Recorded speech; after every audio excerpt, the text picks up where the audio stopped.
All right. We're live. Good afternoon, everyone. How you doing? Or good evening here in Virginia Beach, 7 p.m. And oh, let's see here. I don't want to listen to me talk, so that's a first for me to actually ever hear that. I'm just going to mute my speakers and go from there.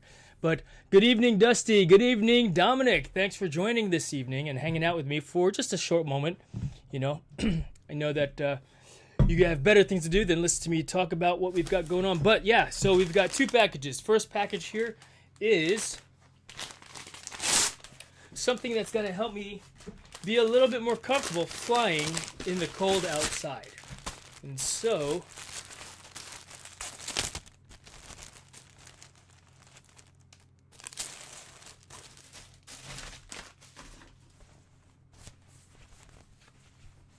check this out. It's an mittens for my controller. Wow, they're really warm. I'm just inside my house right now, but this is actually pretty neat. It's got a fleece liner on the inside. I presume that it's washable. I mean, it's clear plastic here, so this is going to get all scratchy. If I were to put it in the wash, I'd probably put it in like a mesh bag to put it away. But let's see how it fits this controller here for one. Good evening. How you doing? So I guess it's small enough where I can just slide this in here like so. And my hands are now in this gigantic mitten to fly the drone. Of course, I want to stick the antenna out of the pouch here like this, so that the antenna is not inside. Not that with the DJI, with this one, I don't think that it would really matter so much because it's still pretty low profile. You can see here the antenna sticks out of this little pocket there. But yeah, just inside the house, this is really warm. So take a look at that. In fact, here, top view camera. Let's see what that looks like here. I 3D printed these stick protectors, and so this is pretty cool. You know, so I could continue to fly the drone outside. Recovery. Dre, how you doing, my friend? Thanks for hanging out with me, man. Let's get you here, and just for a small moment, I think I add as moderator standard. Okay, so why is that not okay? Save. I gotta hit save. There you go, Dre. Thanks for joining. Well, hi. Thanks for hanging out. But check it out. This is pretty cool. And like I said, this is actually really warm. And this will be great for, obviously, flying outside. Yeah? And I can see the controller. Now, let's take a look and see what it looks like with the RC Pro controller. Now, because I've got the hood on there, let's see here. The sun hood.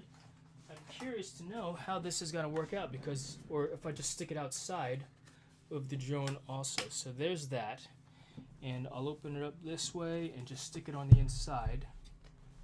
And I guess I could just do this and you know what are the other options? You know, to not fly in the cold, or to just this is a gigantic glove or mitten for my drone, but I don't like the way that sits like so. So if anything, I'd probably just use this as a covering, because there's the antennas there. I've got double antennas. There's not really a hole for those double antennas, but this will do.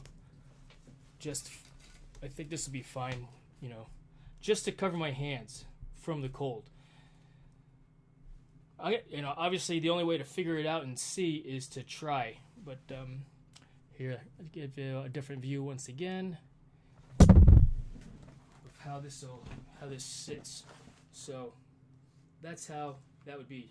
Yeah, look at that antenna. I broke that somehow. It just flops over now. It doesn't spring back up or have that tension. But this sits here like this. I still have the ability to use my sunshade in the sun, but it's protecting and covering my hands. So this is pretty cool, you know. I'm digging it. Nicole's thoughts. Thanks for joining this evening as well. Just unboxing a couple things here for my drones and my other new hobby. And well, you know, before we get to that other box, let's try another controller. Yeah. So this controller, because I like flying FPV, and this I'll probably have to fold this down first. Stick this on the inside, and as you can see already, this doesn't. There's no spot to it, so you can see this lanyard attachment. It's not available to me anymore. And if I'm outside, I'm cool with just flying it open like that, I think. Again, first time for me to... I saw this online and I was like, oh, let me try that. Because I've tried the gloves, tried the fingerless gloves. My other fingers still got cold, you know, because they're exposed to the elements. But here's what this looks like from the top of the Radiomaster TX16S. You know, so full range of motion, that material is not really getting in the way. And it's effectively just a gigantic blanket for my hands when I fly the drone. And gives me the ability to see what's going on inside there also. And the funny thing is the cold doesn't bother me that much. I've flown with fingerless gloves or without gloves, and it works. You know, I mean, I just suck it up, and then when my hands get cold, I'll pause my flight and put it in my pocket. Because the battery for the DJI, what do you call it? The DJI Mavic 3 Pro lasts, we'll say, 30 minutes. You know, and for those of you that missed, I actually cut this out. By the way, you can see this here. Better view might be the top actually. You can see where I cut this out here. I did a video on that whole process. Just use a Dremel, and the reason why I cut that out is so I can pinch the sticks like so, and my finger can actually get, I have full range of motion with my fingers. It rubs just a little bit, but that's good enough. Otherwise, I would sometimes, before when that cover was still original, I would have to, hey cool cat, good evening. I would have to, you know, just push my finger out of the way like that so I have room.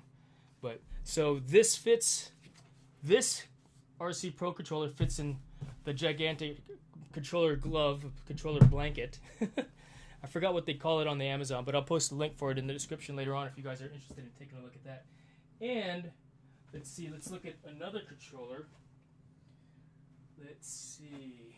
Of course, the TX12, it'll fit. It might be overkill, but again, it all depends on what I feel like flying, what I'm going to fly, etc., on what I put inside this blanket, because that's effectively what this thing is. It's just a giant blanket for my hands for when I fly, with a clear screen, with this clear screen so you can see what's going on with the controller. Yeah, so of course set this up here, fold the carrying handle down, that'll go there like that, and like that. Side flap for the sides here also. Okay, so that's just all Velcro. You know what the funny thing is, I could have probably made one of these, but it was only like what, $8 or something like that. So there you go. And these sticks, these I bought these little stick tops, and they're super sharp. I don't understand why they like to have, you know, roughed up fingers when they fly, but those are like mini knives, you know, jabbing my fingers. But that's what they sold, and and such. So TX12, perfectly fine also. Let's try another controller. Let's see, I know I've got, this is my newest controller actually. It came with a whole pack, and it's a gaming style controller. I think this is called the Tango 2. I haven't even turned it on yet. I've turned it on, but I've not flown with it yet. So this would go inside here, like so. Antenna, so that sticks out like that, and I can see the little screen that comes on there. Oh, those are nicer stick tops. and fly the drone in that manner. So this is pretty cool. Good to see you here. I bought a new PC yesterday and it's arriving on Monday. Congratulations, Cool Cat. That's awesome. You know. So this is Jonathan. This is a gigantic mitten for both my hands at the same time for when I fly the various controllers that I have. So, in fact, let's see here. Oh, I can't zoom out anymore, but this gigantic mitten works great with the TBS Tango 2 controller. You know, let me close this A-cam for a moment so you can see this a little bit better. The TX12 controller, the RC2 Pro controller, the DJI controller, and the TX16S controller. Yeah, I got the AG01 gimbals that I installed that are navy blue, the Lumineer, because I wanted navy blue and gold. Go Navy, right? I did the video on that a few months ago. But yeah, so this works perfectly fine, this gigantic glove and mitten. And so once again, the whole purpose and the idea with this particular, you know, with this blanket is just to keep these digits warm. I mean, I did buy those fingerless gloves, but these digits still got cold. I mean, these two got cold also still, but because they're active, you know, I could feel the cold more so on these versus these two, the main thing, the pinchers. I did get a set of gloves also that has like the covering, you know, the covering for your hand. So even though it's fingerless, it's like you could still cover your hand with it. And I left that in the truck. But the problem with that is it did not give me the ability to use this, my middle finger, to manipulate the zoom and tilt, or tilt and zoom. You know, when I fly, I know what it is. But I pretty much use all my fingers when I fly, you know, because these fingers are down here, except my pinky, I guess, or the pinky is what's holding it. So, but when I fly, I'll manipulate it. So let's go back to the top view. So I'll do this, and then at the same time, if I'm doing a movement, I'm also rotating this in and out as I need to. So that's box number one, or package number one, that came yesterday, or no, today. That came today. So pretty happy about this blanket, and it's super warm, like I said. Let's just look at it a little bit more detail so you can see what this is and make a decision of whether or not you would like to get it in the future. In fact, I'll post the link, this specific one, because I think that is that the Mark III TX16S. That TX is the best radio on the market for FPV and probably RC fixed wing too. I use Futaba because I've always used them for 40 years, and they're very good. Right on. I was not really familiar with Futaba because I guess the majority of the FPV pilots only use Radiomaster. I think, and what I've heard is Futaba is a higher quality type of a controller also, and a little more, a little pricier, you know. So well done if you've got one of those, Cool Cat, from way back when, for one. And I guess they were also on the leading edge of, you know, RC controllers, and still are actually. So right on. But where was I going? Here, the Amazon link. So let's pull that up real quick for you guys. And if you were not aware, I am an Amazon affiliate. So I'm supposed to disclose that I am. So there you go. If I post a link, kind of thing. And I'm gonna post a link for you guys if you want to take a quick look. But here it is, and I think I can put it in the description now also.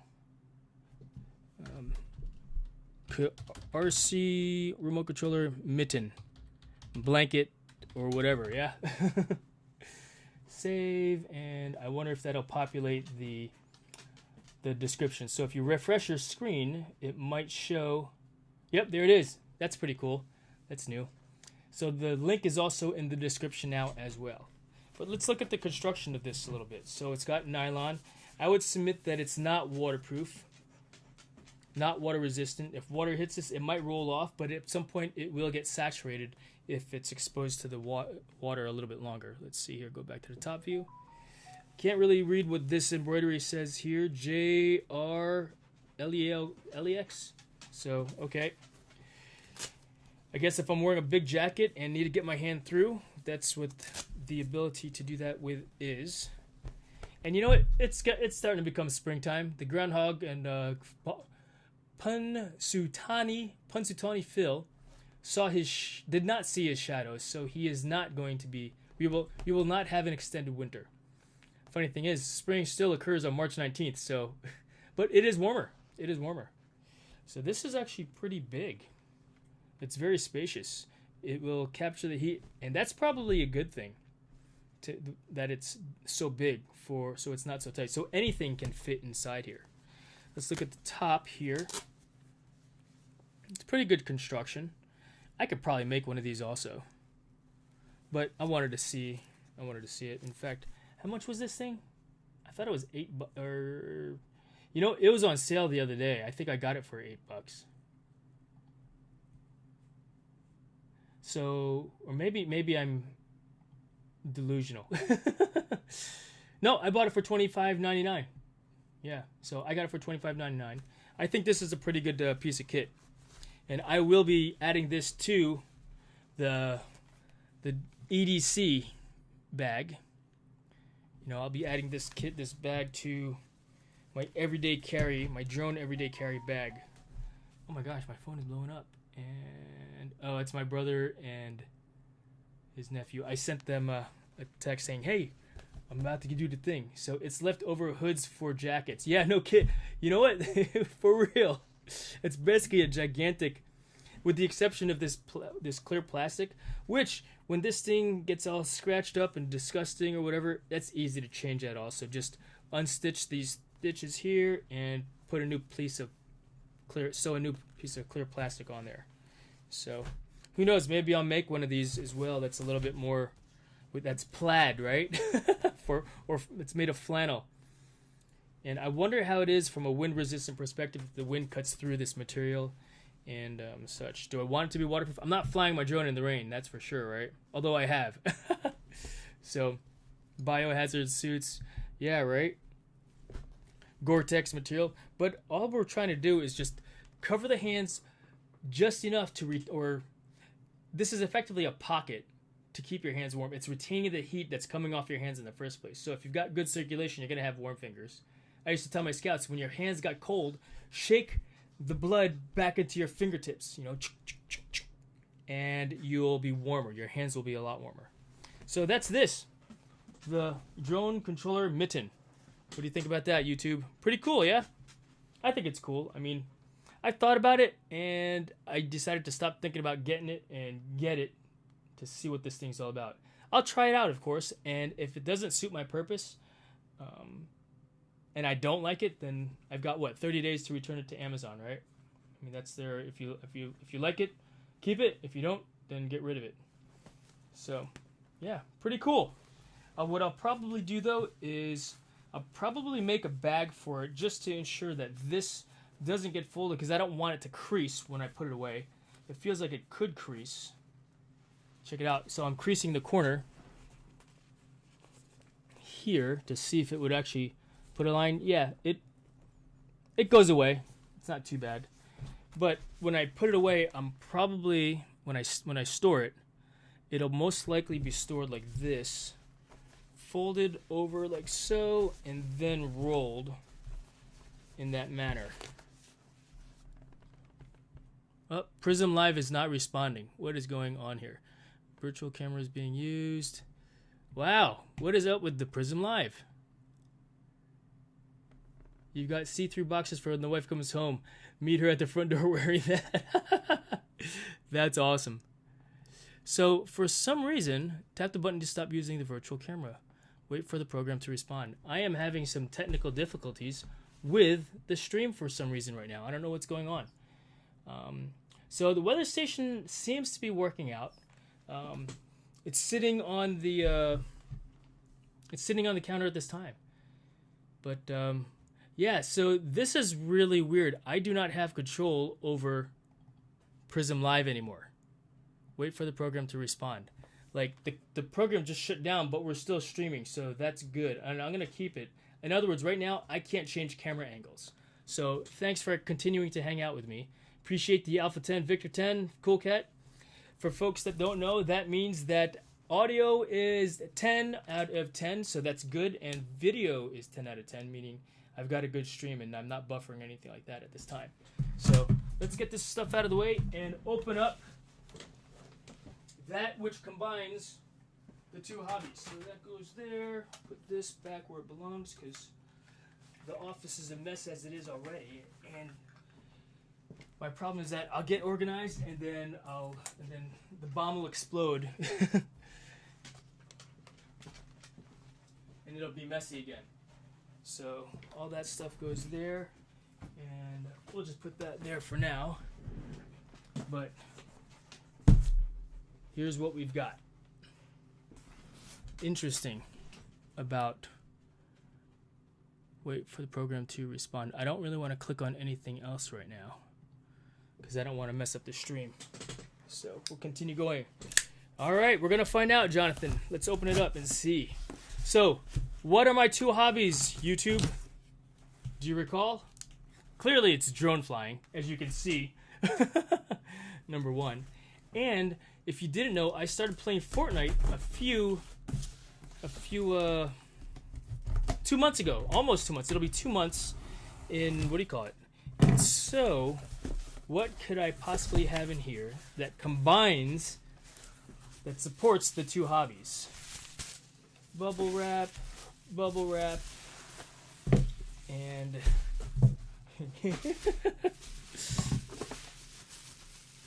I got this on eBay. It's a lot more expensive on, what do you call it? Like double the price on Amazon. But if you're familiar with the game in Fortnite, yeah, you can see it, Dusty. I love, woohoo, feeling love unboxing, which is embarrassing, so please don't tell everyone. It isn't me online. So, when you first enter the game in Fortnite, you enter the game via the battle bus, which is this giant bus, I guess a blue bus, that all 100 players jump out of. It flies by virtue of a hot air balloon, which is what we have here today. Let's see here, make sure, I can't tell if I'm on screen or not. But this is the Fortnite battle bus. Pretty cool, huh? I can't believe I found this. I was like, Fortnite drones, and there was this thing online, and I was like, no way. I gotta have it, because I gotta have it, you know? Why not? So let's open this thing up a little bit, and I wonder how the batteries are on it. Look at that. It seems like it's got it's brand new packaging. It's new in box, I guess. Nib is what the thing. I know, right? Don't open it. Boom. It just lost 1/3 of its value, 2/3 of its value. But let's see here.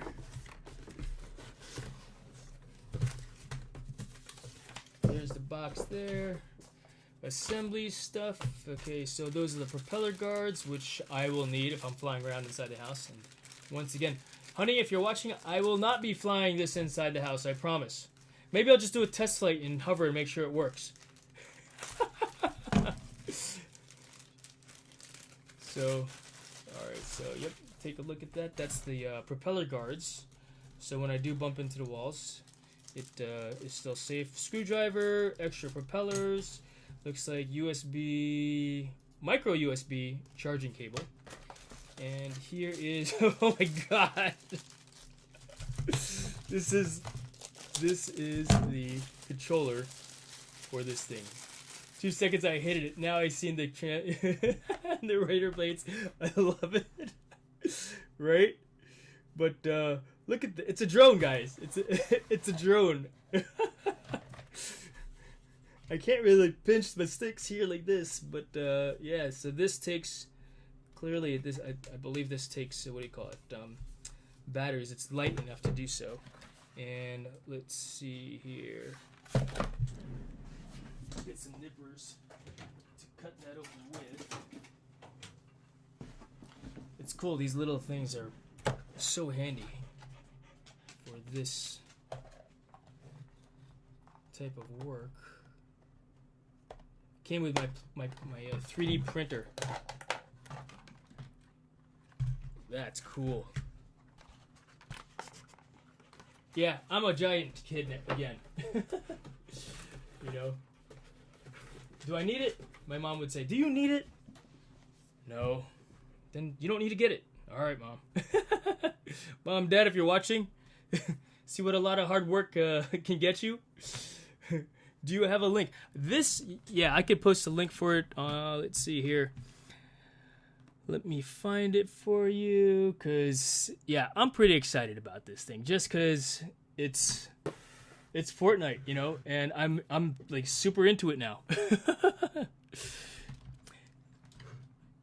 And who knows how the hobbies will change over time, right? Because my hobbies, they have a tendency to change, you know, drastically. Why? Because I can, I guess, right? That's not it here, but interesting. I don't see it online anymore. Maybe they took it off because they sold out. Because these things happen, right? Drone. I'm just doing a search. I found this one on eBay. Up here's a link. Where's the RID unit? Laugh out loud. It's under 249 grams. Funny thing is, even if I'm flying this thing, right, I'm going to have to, what do you call it? Let's see here. Copy. Here is the link to the battle bus. But it's tiny. Here, to give you an idea, let's see here. Just to see.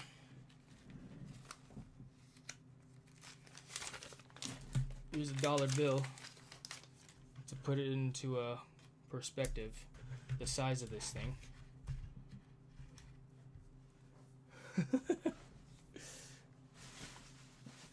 And so, some more perspective, I'm not going to tell you what it is, but do you know what the length is of a dollar bill? Correct, 6 inches long in length. Yeah?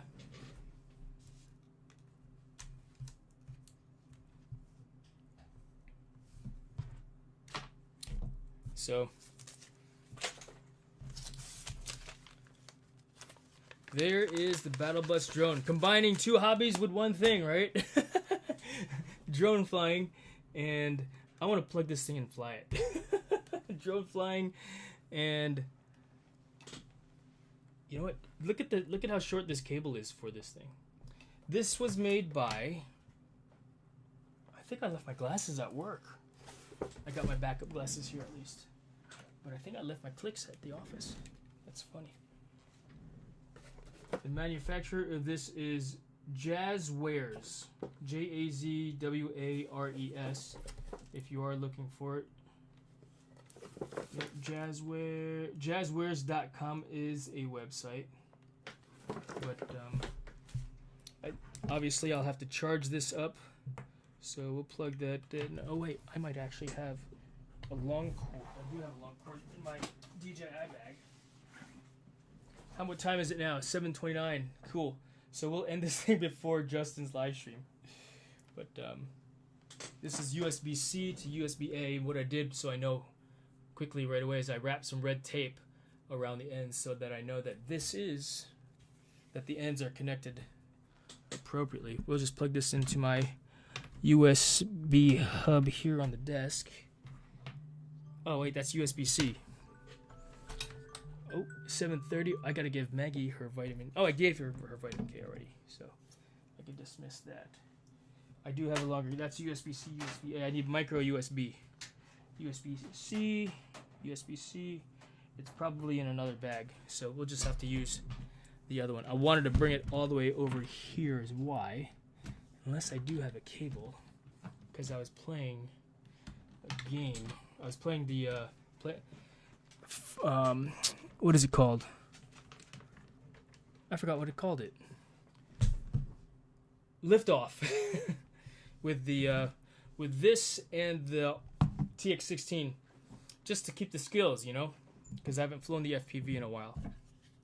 But I thought I had a longer cord handier to charge with.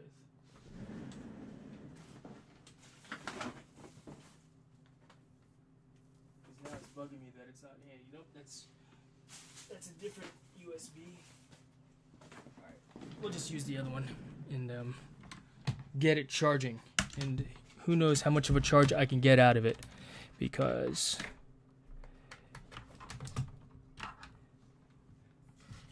yeah, look at this thing. The Fortnite battle bus. And yeah, I really don't expect it to fly any good, because if anything, what I will do is I'm gonna retrofit everything on this thing and to freestyle it. Yeah, you heard right. All right, so I've got a blue light on it right now. If I could find a cord, I could show that to you. Show you that it's charging correctly. So let's do that. Take a quick moment to do so. I just didn't know that it was going to require that particular cord. USB-C. That is the, what do you call it, for Apple? I think it's called Lightning. Yeah, I just don't have any handy, which is so odd because I usually do have one of those cords handier. Nope, that's not it either. But yeah, let's see here. Many of these little things fly okay. I've got a little helicopter that cost me £5 and it flies quite nicely. Right on.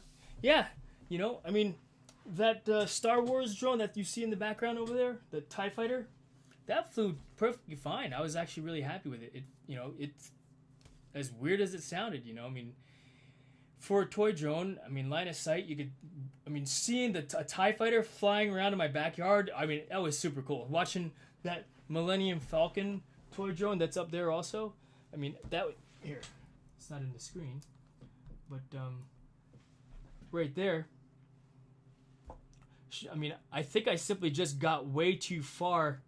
Mabute Bill Thomas, thanks for joining and hanging out. Yeah, I just did a quick unboxing of a new drone and these this controller blanket for the controller. So, oh, speaking of which, let's see, will it fit inside? So I can fly my Fortnite drone outside using this giant blanket. So that's funny. But gut it and yeah, no, that's exactly what I intend to do, Dusty. I am going to, you know, I'm going to take that Millennium Falcon drone that's up there and make it FPV. You know, put some high performance parts on there and fly it eventually. You know, and the question is, what do I want to put in it? iFlight components or T-motor components? You know, a couple different ideas. I mean, I've got enough parts to do it already without having to source it. I could just take apart one of the freestyle drones and just use that for that. I'd probably just need a bigger frame, or take out the whole interior and start from scratch, so to speak, and just build it around it, or attach it to the, what do you call it, my dang FPV. So, Rick, what's up, bro? How you doing, man? Thanks for hanging out, dude. That's awesome. I haven't talked to you enough forever. But thanks for joining. Yep, I just did an unboxing of my new drone. Let's see here. In fact, you know, if Prism, I really don't understand what happened to Prism Live. And wait for program to respond. If we cut out, then thanks for hanging out. But Prism Live Studio is actually malfunctioning. Literally. No worries, bro. Thanks for hanging out, dude. It's awesome to see you. Folks, I met Rick many years ago when I first checked on board SEAL Team 8 at the Black Hawk store on Shore Drive in 1999. So, Rick, great to see you, bro. Thanks for hanging out. Get that on a charger, Jason. Yeah, no, it's charging right now. It's charging right now. High-speed charging is another question. and I don't have USB A to USB or USB C to US micro USB, one of those cords. I have honeydews to a Filipino wife. Might not be back. No worries, Bill. I appreciate you dropping by, saying hello. That's awesome. You know, appreciate you hanging out and joining for just a few moments. But we'll see you another time, my friend. Yeah. In fact, do me a favor. Send me the dates that you have availability for me to join your panel, and I'll try to work that into my schedule. I thought I had emailed you that. Maybe I just didn't press send yet. Apologies, but I do want to hang out with you guys on the panel one of these evenings. But wonderful. Does the transmitter need charging too? Oh, the transmitter requires batteries, so let's take a look and see and get those plugged in while the drone charges. So I can't see that even with, let's see. Where's the screwdriver for it? Or is that what is that? Maybe you press and then, so what I'm doing is I'm pressing the button and sliding this forward.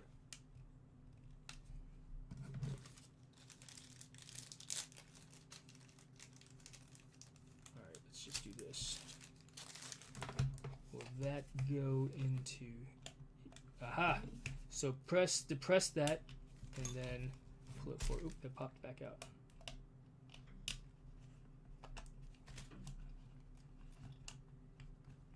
Okay.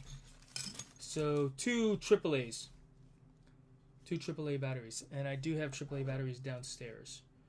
So, oh, look at that. Jazzwares, LLC, Sunrise, Florida. And Jazzwares 16 Alpha, Crane Grove, London.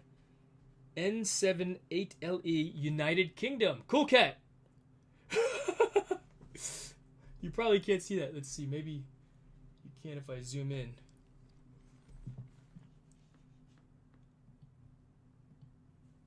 Let's see. 1080p. It's still too blurry, huh? Can't get it to focus. What if I did like this? Well, I'm trying to get the camera to focus on my hand. Oh, there, it focused. Jazzwares, GmbH, oh, Germany as well. So there you go, cool cat. You can make a lot of drones. Laugh out loud, box of drones. Yeah, no kidding, right? No kidding. But yeah, two AAA batteries to get this thing flying. Let's just take a quick look at the instructions here. Fortnite Battle Bus Drone User's Guide. Battle Bus, these things there. Looking at the pictures. Warnings and precautions. Table of contents. Let's see, assembly. You must have your, let's see here, assembly rotor guards. Okay, so they basically just snap straight down and into place. Oh, zoom out.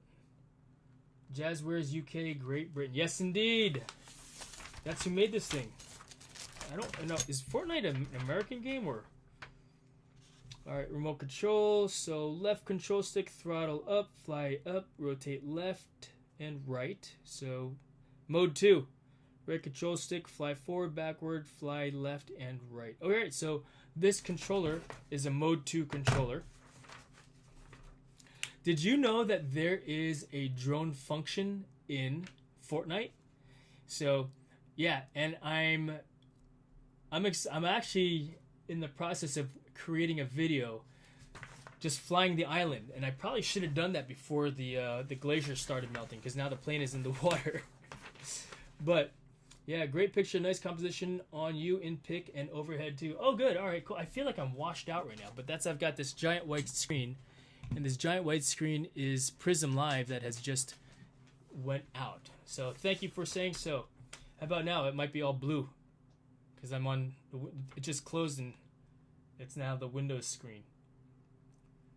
But thank you. Let's see here. I remember seeing someone flying an FPV sim in GTA. Okay, is that the GTA? I don't know what GTA is. Oh, Grand Theft Auto. Okay. Right on. The controls for the drone when you're flying drone in the replays are not mode 1, mode 2. It's, I guess, based on game controller play. But it's smoother if I use like, my son is off at college right now, so check it out. That's the cord I need. I thought I had it handy. Micro USB. That way we can continue to look at the drone while it charges. And maybe I'll run downstairs to go get a battery for the sake of getting this thing up in the air. And now I'll just turn it on in here. You can watch me fly it before Justin's live stream. You know, you can see the instructions. Good. Excellent. Good. Yeah. Charging the battery. Let's see here. The drone's battery must be charged before it can be flown. To avoid risk of injury or damage, be sure the drone and remote controller are both powered off. Charge time is approximately 120 minutes. Charge fully before use for best performance. Connect the USB charging cable to the USB port of a powered-on computer or USB power adapter. Then connect the charging plug to the battery plug. While charging, LED flame will display a blue light. Look at that. That's the flame for the balloon, like a hot air balloon. Mark White, good evening, my friend. Thanks for hanging out. Boyski Macau, good evening, and thank you for joining. Yeah, new toy, another drone, but this is a toy drone. So, USB port, drone port, and... Alright, so flying. Make sure you have your FAA Part 107 if you fly this drone for commercial purposes. Doesn't say that. But, alright, so trim adjustments, so I could actually adjust trim with this button here. You know what I need to do?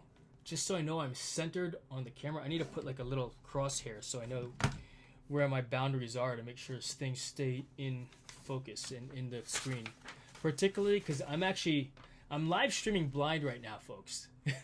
I can't see what you're looking at unless I'm looking at the YouTube, you know. So Prism Live just literally crapped the bed on me. Parts and repair, rotor A, drone does not respond to controls. All right, let's go ahead and attach these rotor guards. So they snap straight down is what it looks like this. Looking at that, and straight down, there's the little clippy clip there, and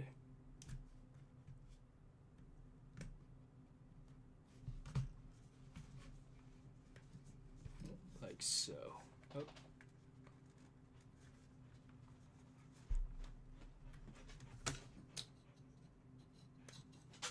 Broke it already.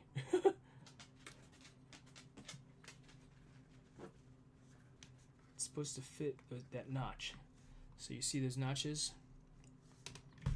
There's one. So these two notches here, 3 notches, they have a home for where it needs to go. And we're gonna fly it. So, but I'm gonna turn these on so I don't.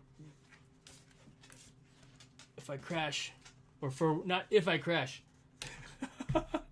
when I crash, you know. And we'll go from there. That's good there. Here's the last rotor guard. And thank you, Boyski. Appreciate you. Alright, there. Alright, so I'm going to run downstairs to go get 2 AAA batteries. So in the meantime, maybe I could put some music on for you guys if that's something you're interested in. You know what I need to do also? I still need to get a sound card because I do not have one. And people have been asking me all the time, hey, you should join our karaoke. And because I like to sing. Singing good is another question. I might lose subscribers if I if I sing. Epidemic sound, but I'll put something on in the background for you guys while I go do that.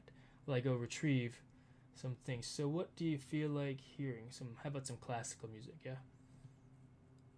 Hopefully it's not too loud. Oh, I muted that.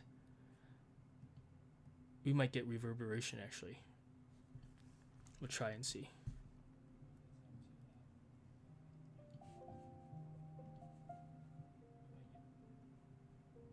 Let's test and see.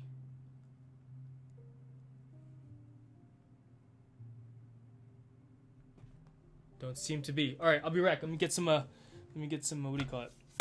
Batteries.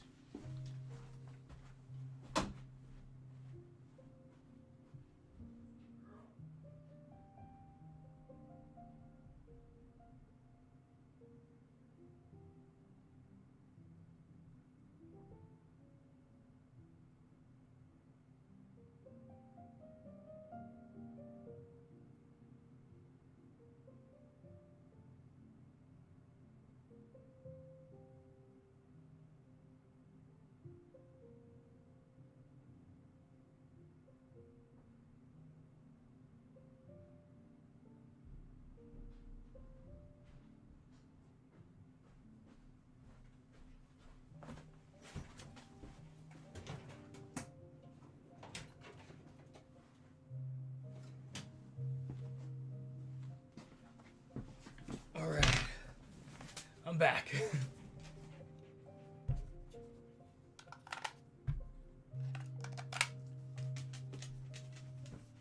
Hey, David, good evening. Thanks for hanging out. I'm going to be ending this in about 14 minutes because Justin's going to come on. That's what I'm told. And all right, let's see. We're going to fly this thing. And I wish that I could get Prism Live to work. But you'll only be able to see. I'll put it over here in the top corner. But yeah, Prism Live just crapped the bed on me. On. And where's the on button here?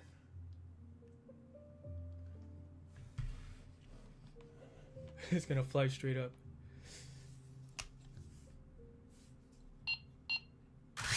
Oh crap! Let's see.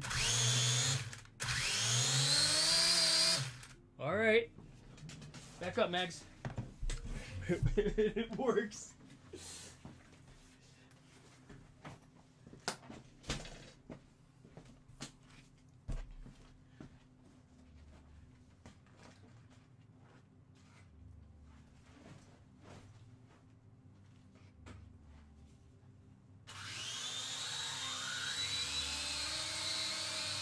It's not charged up enough. It won't even get off the ground.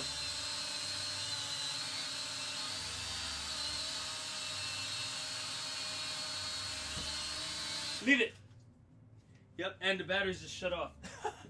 Not enough juice, guys. But this is the Fortnite Battle Bus drone. You were saying we have to go watch shit show. I'm not saying that at all, David. It's I just don't want to. I mean, there's nothing else for me to talk about tonight. You know, that's funny. But yeah, this is. Oop, let me turn that music down a little bit because it just got loud all of a sudden. Or turn it off completely there. So yes, this is the link. I actually think I posted a link to it in the chat if you scroll up a little bit. But this is a drone. 4 rotor blades, right? It's charged with a USB, micro USB. And let's see here. Where did it go? There we are. Here. Plug that in. When you plug it in, the light goes on, that flame. And it did. I mean, the instructions did say it'll take 2 hours to charge. So we'll go ahead and do that, and once I get it up and flying, maybe I'll just do a regular video of it rather than live streaming. It's made in voyage. It's made in flight. Do you know about these 3D printed seagulls, Jason? No, I am not familiar with the 3D printed seagulls. Bahia Rondonia, thanks for hanging out, and good evening to you as well. Pink hands. Yeah, 3D printed seagulls. Is that a glider drone? Because I think somebody from our drone, or the RC club, the Three Oaks Flyers, he made a comment about a glider that was a reprinted seagull or something like that. But I recently found out about these 3D printed birds, eagles and seagulls, that are fully FPV and use an inductive fan assembly to power them in flight. They're awesome. Really? Right on, Dominic. Let's see. You know, I'm just honestly right now I'm really happy that the live stream kept on going despite Prism Live closing on me. And I'm curious to know when it's time to close out if I can recover it somehow, you know, because it's interesting. I want someone to print for me so that I can get one made. You got a link for it? I'm gonna Google it right now to see what you're talking about, because I literally have not heard of this drone. 3D printed eagle. Let's see. Oops, here's my mouse. 3D printed EDF RC Seagull full build. No way. That's cool, bro.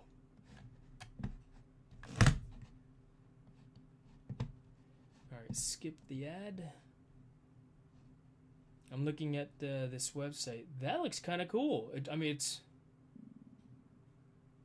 3D printed EDF RC Seagull full build video. I don't see a camera on there, so he must be flying at line of sight. Yeah, he's not wearing goggles. So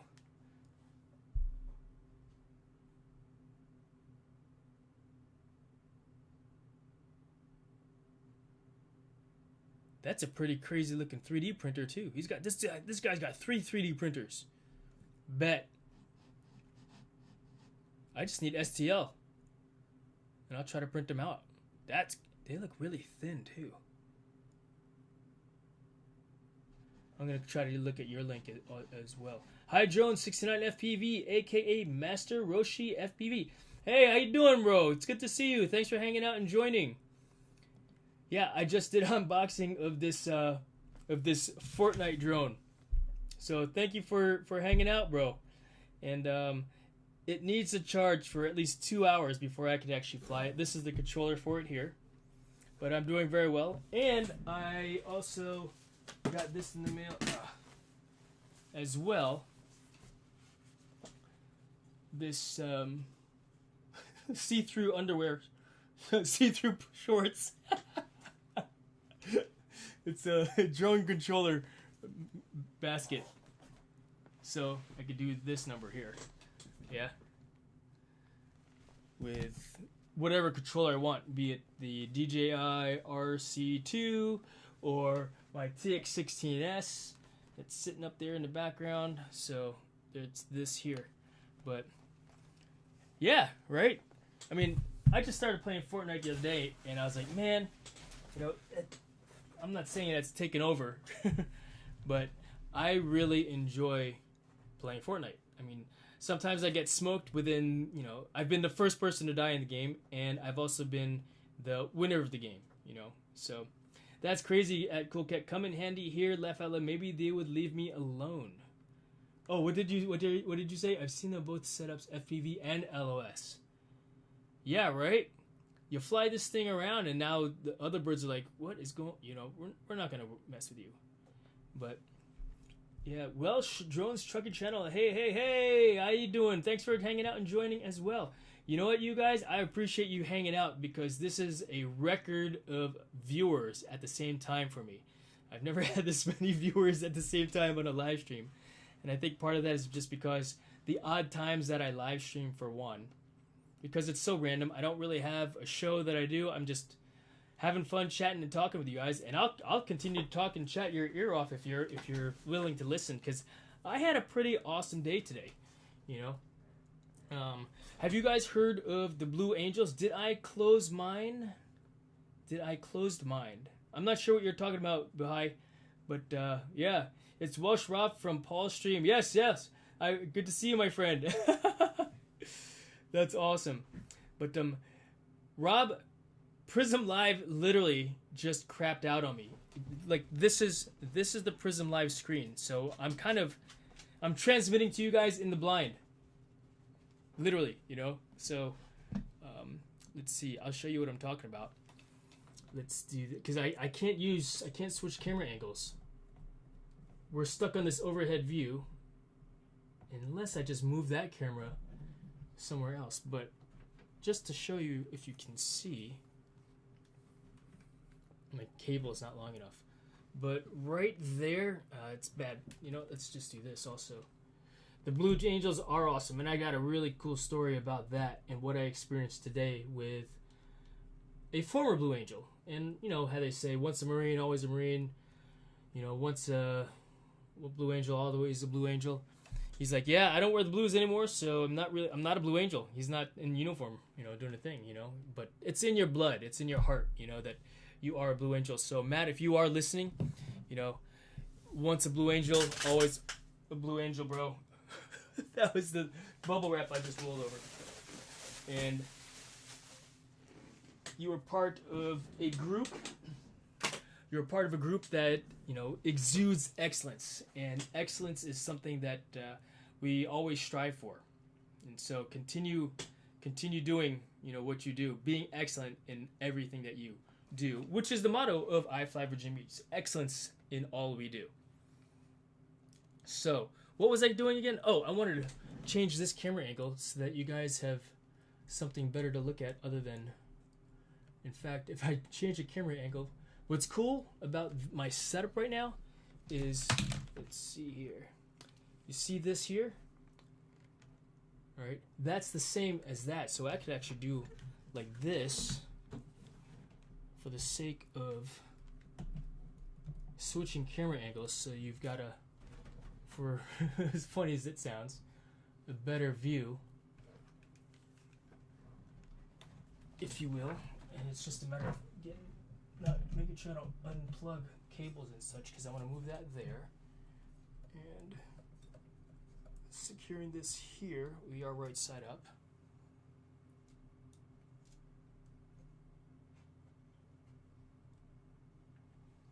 And then moving this to a cam slot. So my top view camera just became, and what's funny is I've got two different lenses on there. I might have to do a change of lens, so I'm not all blown out of proportion. Might, we'll see.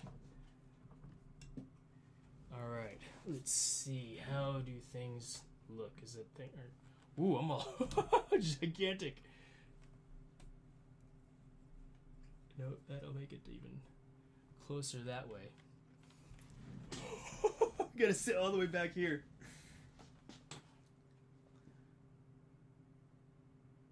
Because the focal length is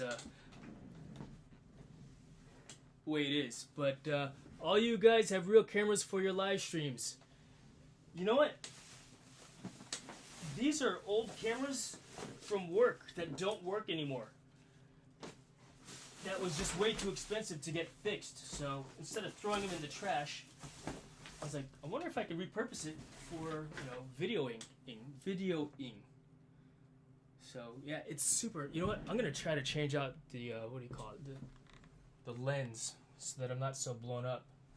So what if I did this? I'm gonna just shut the camera off first, and then take this off here, and then I'm gonna shut this camera down also, and then move this here so that we get the same camera angle. So yeah, I'll talk you guys' ear off until we've got no more people watching. Thank you for letting me entertain you, for one. And then turn the camera back on, because Elgato still works. Because I don't want to open, the reason why I did that, why I shut it off, is I didn't want to,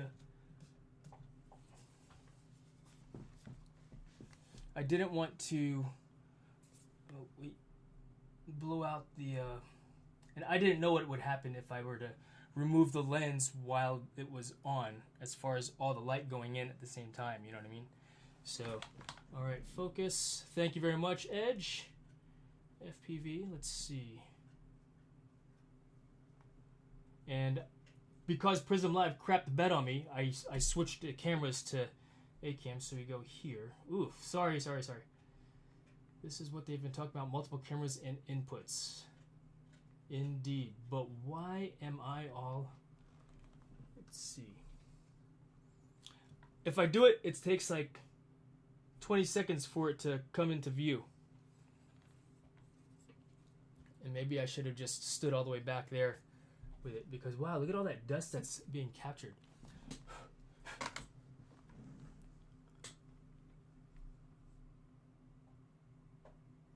Is it? Oh, maybe it's not clicked in right. You're right. Maybe.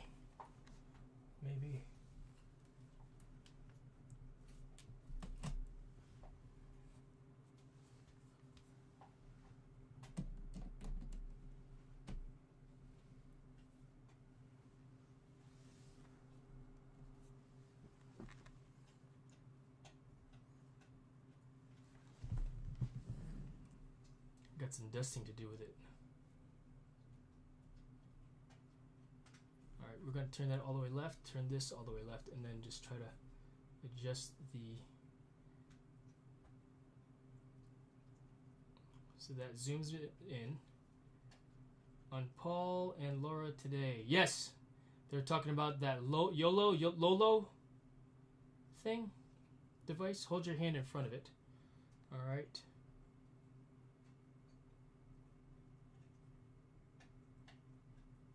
Blurred.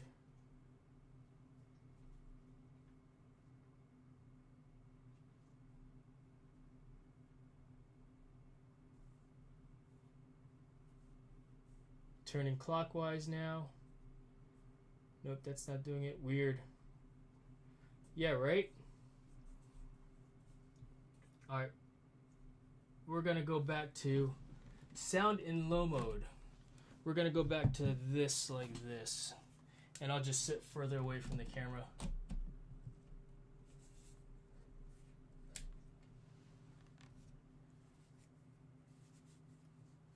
And we'll plug this back in here.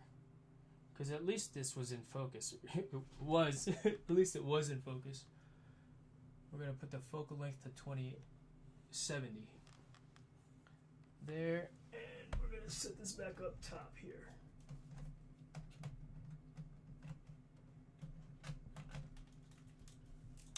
There. And put this here.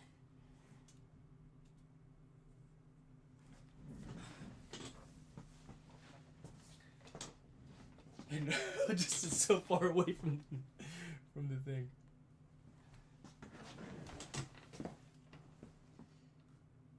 So odd. Alright, let's just adjust things again. Just a little bit. I need to fix that cable. Alright.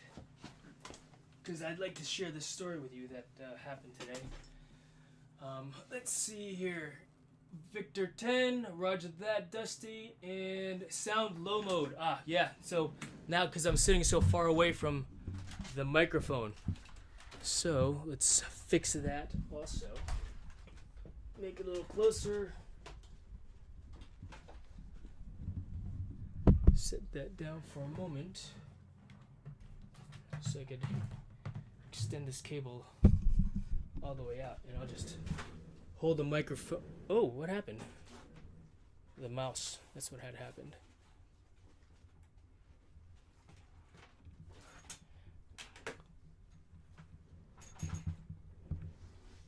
I just do like this. Come here, Maggie. You can sit in your bed. There, go to your spot. I thought this cable was out longer. There, it is a lot longer. All right, folks. So, so there I was. So I was supposed to work from home today, and I wish I could. I can't even see the chat, so forgive me. It's on charge at the moment. We've got a drone. Yes, he's on the other side of the room now, and that angle's too low. So let's fix that also. Yeah, well, I'm sitting. I have to sit so far away because the dang. I can't get the, I try to change out lenses to get a good signal, and I can't even turn that thing off, the top view. So technical difficulties, right? I thought I could get a fix for it, but the fix wasn't exact. So, appreciate you guys continue to hang out. This is my Blue Yeti microphone. Good piece of kit.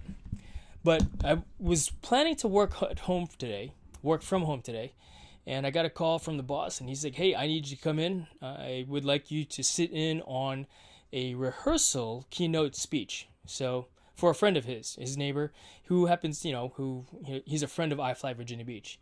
And right off the bat, I said, absolutely, come on in. And I was late for the talk, but I was there, and what I did hear was some awesomeness.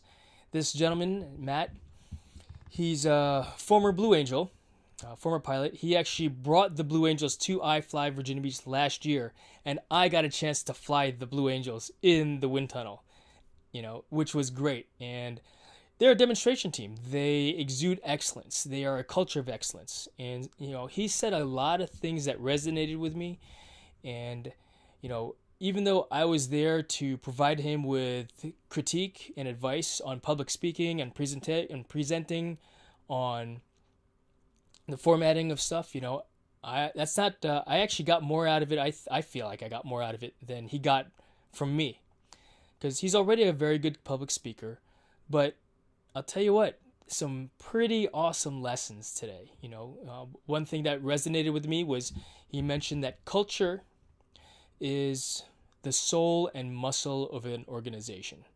And when you really think about that, what is culture? How do you want your business? How do you want your organization? How do you want the people that you hang out with, that you socialize with, to be? In a specific group, and each, I guess, group has a different culture with how they conduct business, how they perform, or how they, run the show, so to speak. I mean, for example, I at iFly Virginia Beach, once again, we have a culture of excellence for one. Once again, that word, right? That's our motto. We live by the core values of loyalty, integrity, professionalism, and if somebody cannot abide by those things and be a good team player, we'll fire them. That's the bottom line. You can't be part of our culture, then you don't belong. And people that start out working there for the wrong reasons or the right reasons, they, for whatever reason, just become unhappy. And you know what? If you're not happy working at iFly Virginia Beach anymore, then move on. Find something that you will enjoy, that you can bring your talents to. That's not being loyal to yourself. Loyalty is a core value. Integrity is a core value. Professionalism is our other core value at iFly Virginia Beach. So, yeah, I got a chance to listen in and talk to him. And what else did he talk about? I wrote it down, which is why I don't have to remember it. And I didn't read my notes for my personal use, so to speak. But the notes that I provided to him and the service that I provided to him, which is what I was talking about on my live stream earlier this evening, on my way home, was, us were said a lot, and so he's got to get out of saying that. I mean, I say it, it's part of speech, it's a filler, but it can be distracting if there's way too many us and ums. And people take notice of that, but if it's used at the right time, if it's used kind of to really show that you're thinking about what to say next, if you will, maybe it's a good thing. Because there's nothing wrong with saying if it's well placed, I think. I've attempted to get rid of and from my vocabulary in total. I try not to say it at all. I recognize that my has become a pause. So I don't say because I find that to be more distracting than just a pause. Right? But mention that. When it comes to formatting, and I'm trying to remember some of the things that I had provided to him, the service that I provided to him and the advice that I gave him in, presenting a little bit better, improving his presentation, his keynote speech, was just like we do in the military, bottom line up front. You guys and girls, you've heard me say this in some of my videos, bottom line up front. And then I go through the details that supports that bottom line up front, that bottom line, what the goal is, what the mission is. And then I summarize it at the end. So Amy called it book ending. So you start out with what you're going to say and you fill it, and then you end with that same thing as well. In presenting, that's what you want to do, right? You want to talk about what the agenda is, and then once you have the agenda completed, then you go through and talk about those bullet points, each agenda point, and then you re-summarize it at the end. And so and he knows these things. I mean, he's a naval officer. He's been doing that for how many years? He's retired.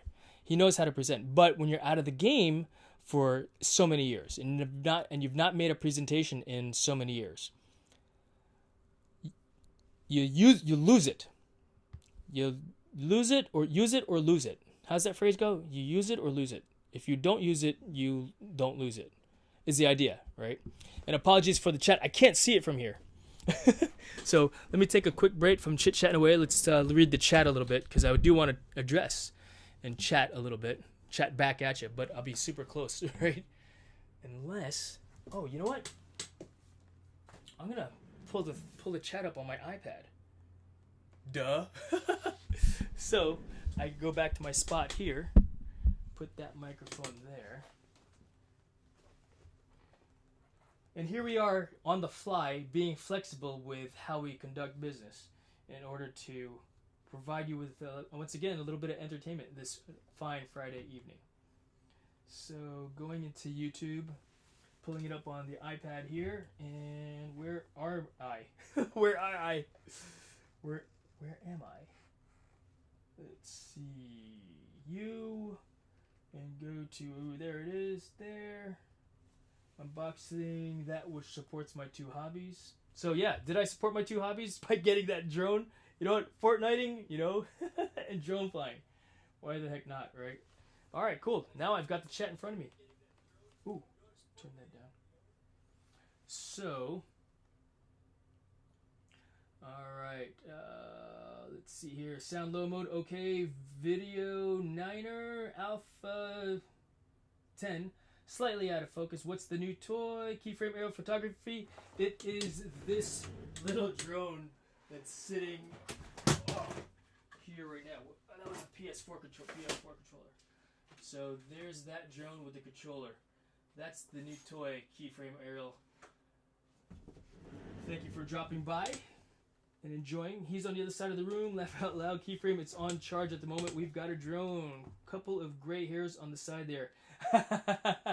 Thank you very much, Dusty. I appreciate that. Yes, indeed. That's happened. Look at how I have to wear my glasses too, bro. You know, so I could.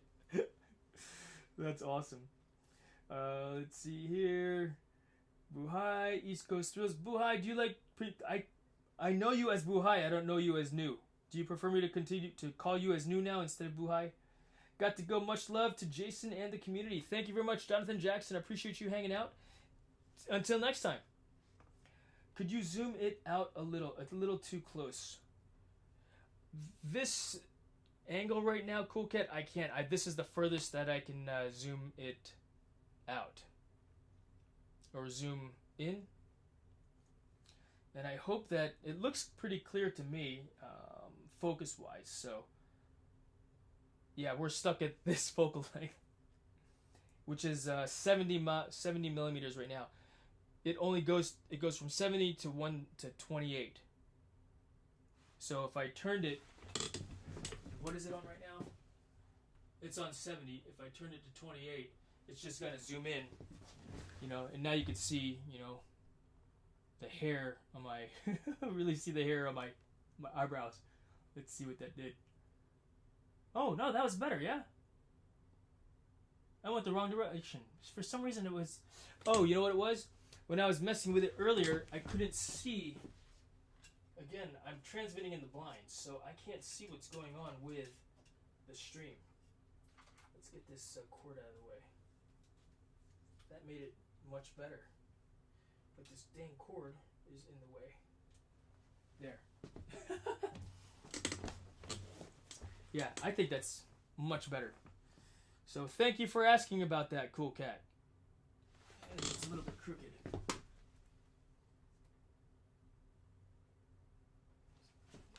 Alright, so let's see, where am I? Could you zoom it out a little too close? Yes, sir. Completed. Check. Just FYI, the sound is 0.5 seconds behind the video. It doesn't make this unwatchable, but you may find it technically interesting to know. Really? So I look like a kung fu movie right now?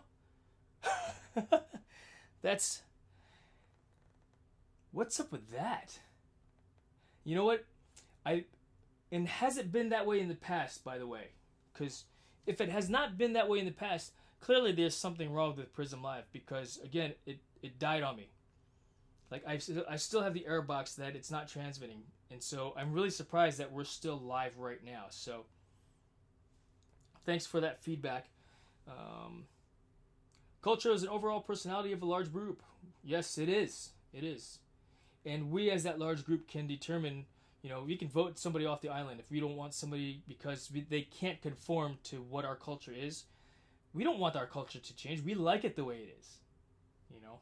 And it's taken us some time to realize and understand that. Before we thought, okay, we want somebody sound so low. Oh, that's because the microphone is too far away from me.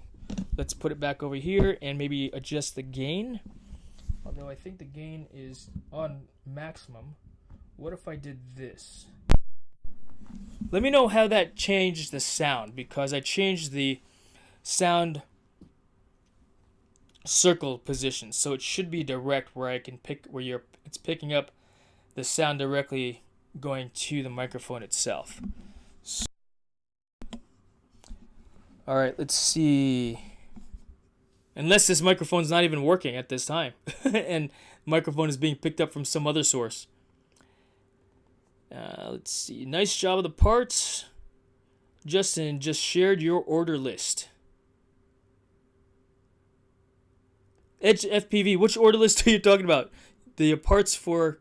Oh, you're talking about the parts list to retrofit my Millennium Falcon or this battle bus? Heck yeah, send it. You know, I'll entertain that. Maybe I'll use all those parts to retrofit this drone with. Edge. Heck yeah. Let's see. Did I miss something? The parts list? Justin just shared your order list. I'm not sure which order list you're talking about, Edge FPV. Let me know if you need any help. Thank you, Edge FPV. Is this Sean? Yes. Heck yeah. You sound like a school teacher, English. Me? English. You're talking to a cool cat? Sorry, I got confused. Thank you so much. I will take you up on your offer. Are you on Discord? Yeah, maybe I'm clearly I'm missing something. That's okay. Oh, for a cool cat, he bought a new computer. That is the parts list. Oh, cool. Right on. Yeah, in fact, if you want to take a look at my video editing computer, my son put together the parts list for me. I actually put it all on my website, jasonlavarius.com/ I think it's video-editing.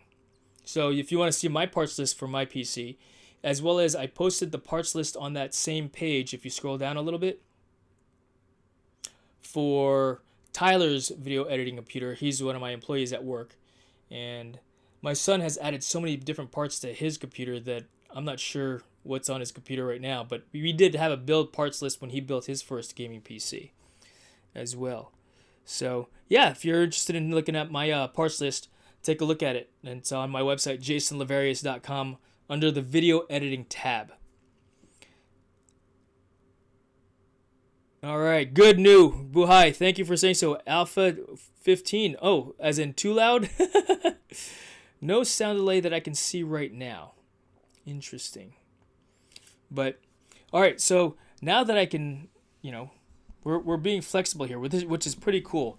I prefer not to have to be flexible. I'd rather just focus on, obviously what I want to talk to you guys about, which, going back to being of service to that Blue Angel today. And, there are a couple of other things like use a pointer instead of your hand to point it to whatever you're pointing to. It depends on the subject. In fact, he's got a little pointer on his mouse clicker that when he presses the button, he can actually use that as a pointer also. So that's even better than using a red dot, red laser, green laser pointer, or a stick like the teacher used to use in school. All right? Yes, for those of you that I'm that old. Remember what? There's a meme. My first drone was, and it's a picture of an eraser. In that case, my first drone was probably a rock, or a stick, right? So, let's see. Put the link in chat, Jason. Okay, cool. Yeah, I'll type that out.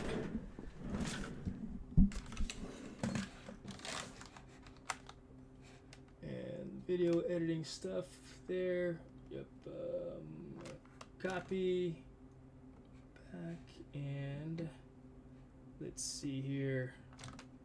Edge FPV. Sean, there you go, bro. That is my computer. So when you click on that, you'll see the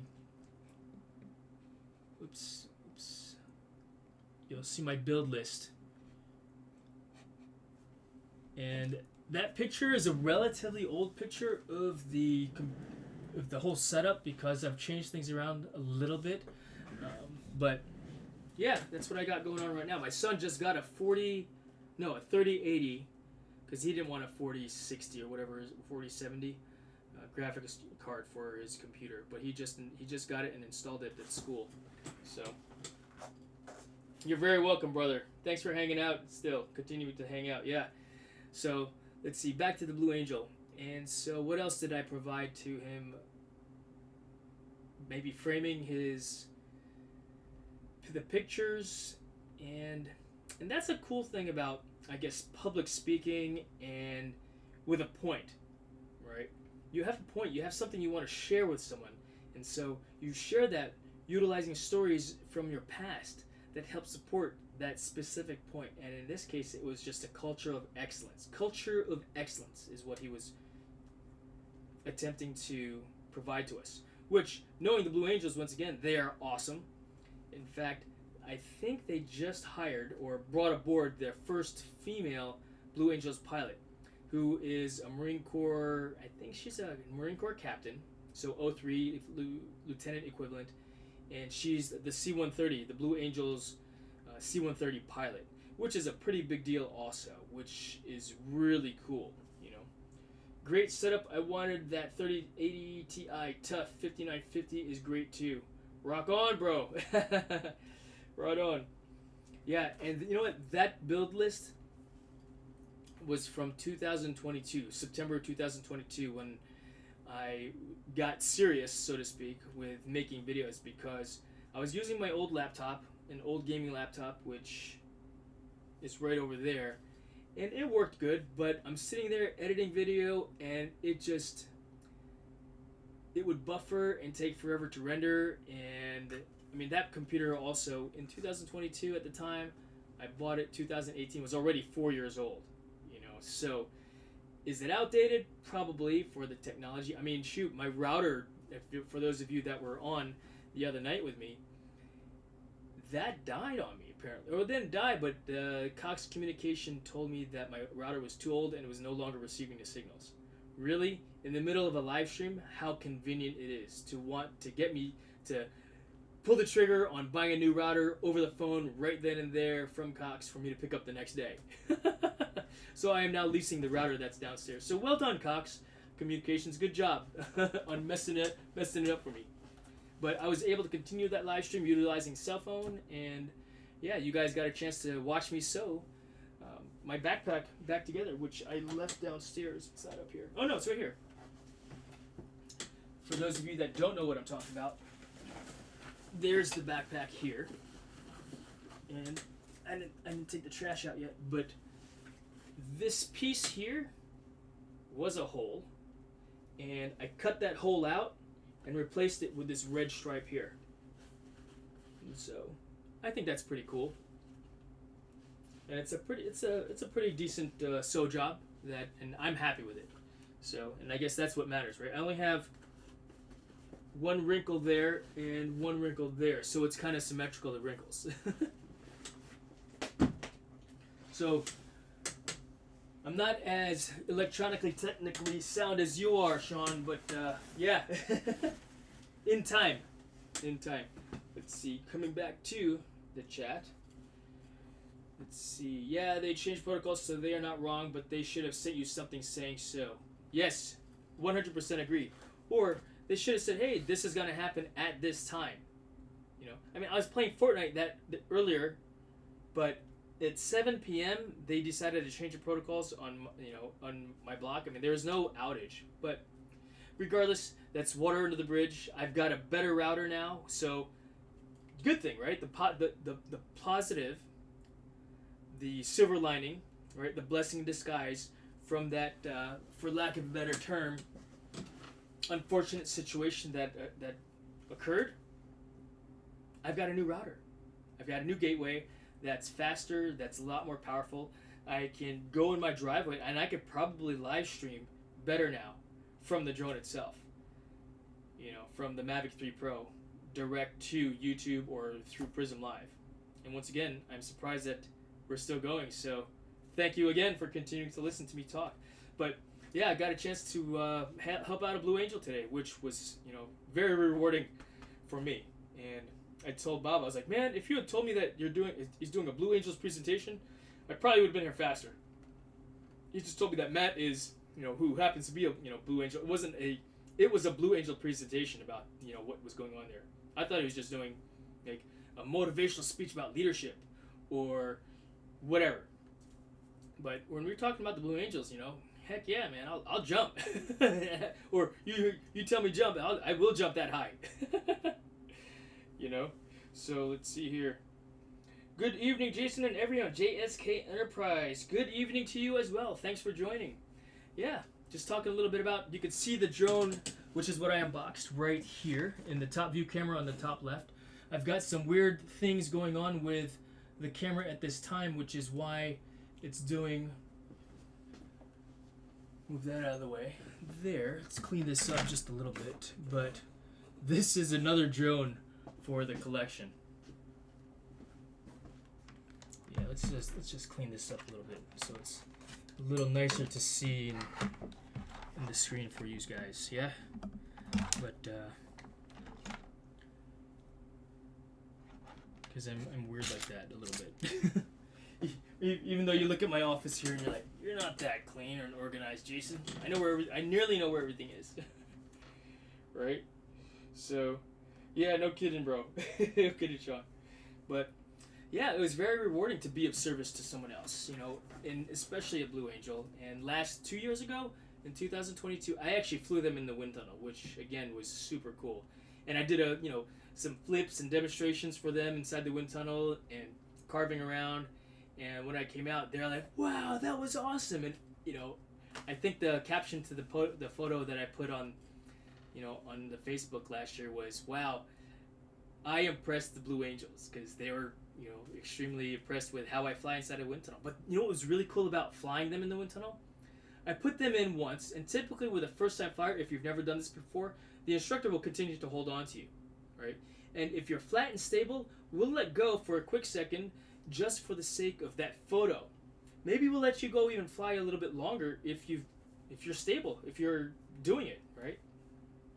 And so on the second time that they went, it's like they watched each other, they observed each other, their movements, and the second flight that each Blue Angel did in the wind tunnel at iFly Virginia Beach, left turn, right turn, some were going up and down, forward, backward.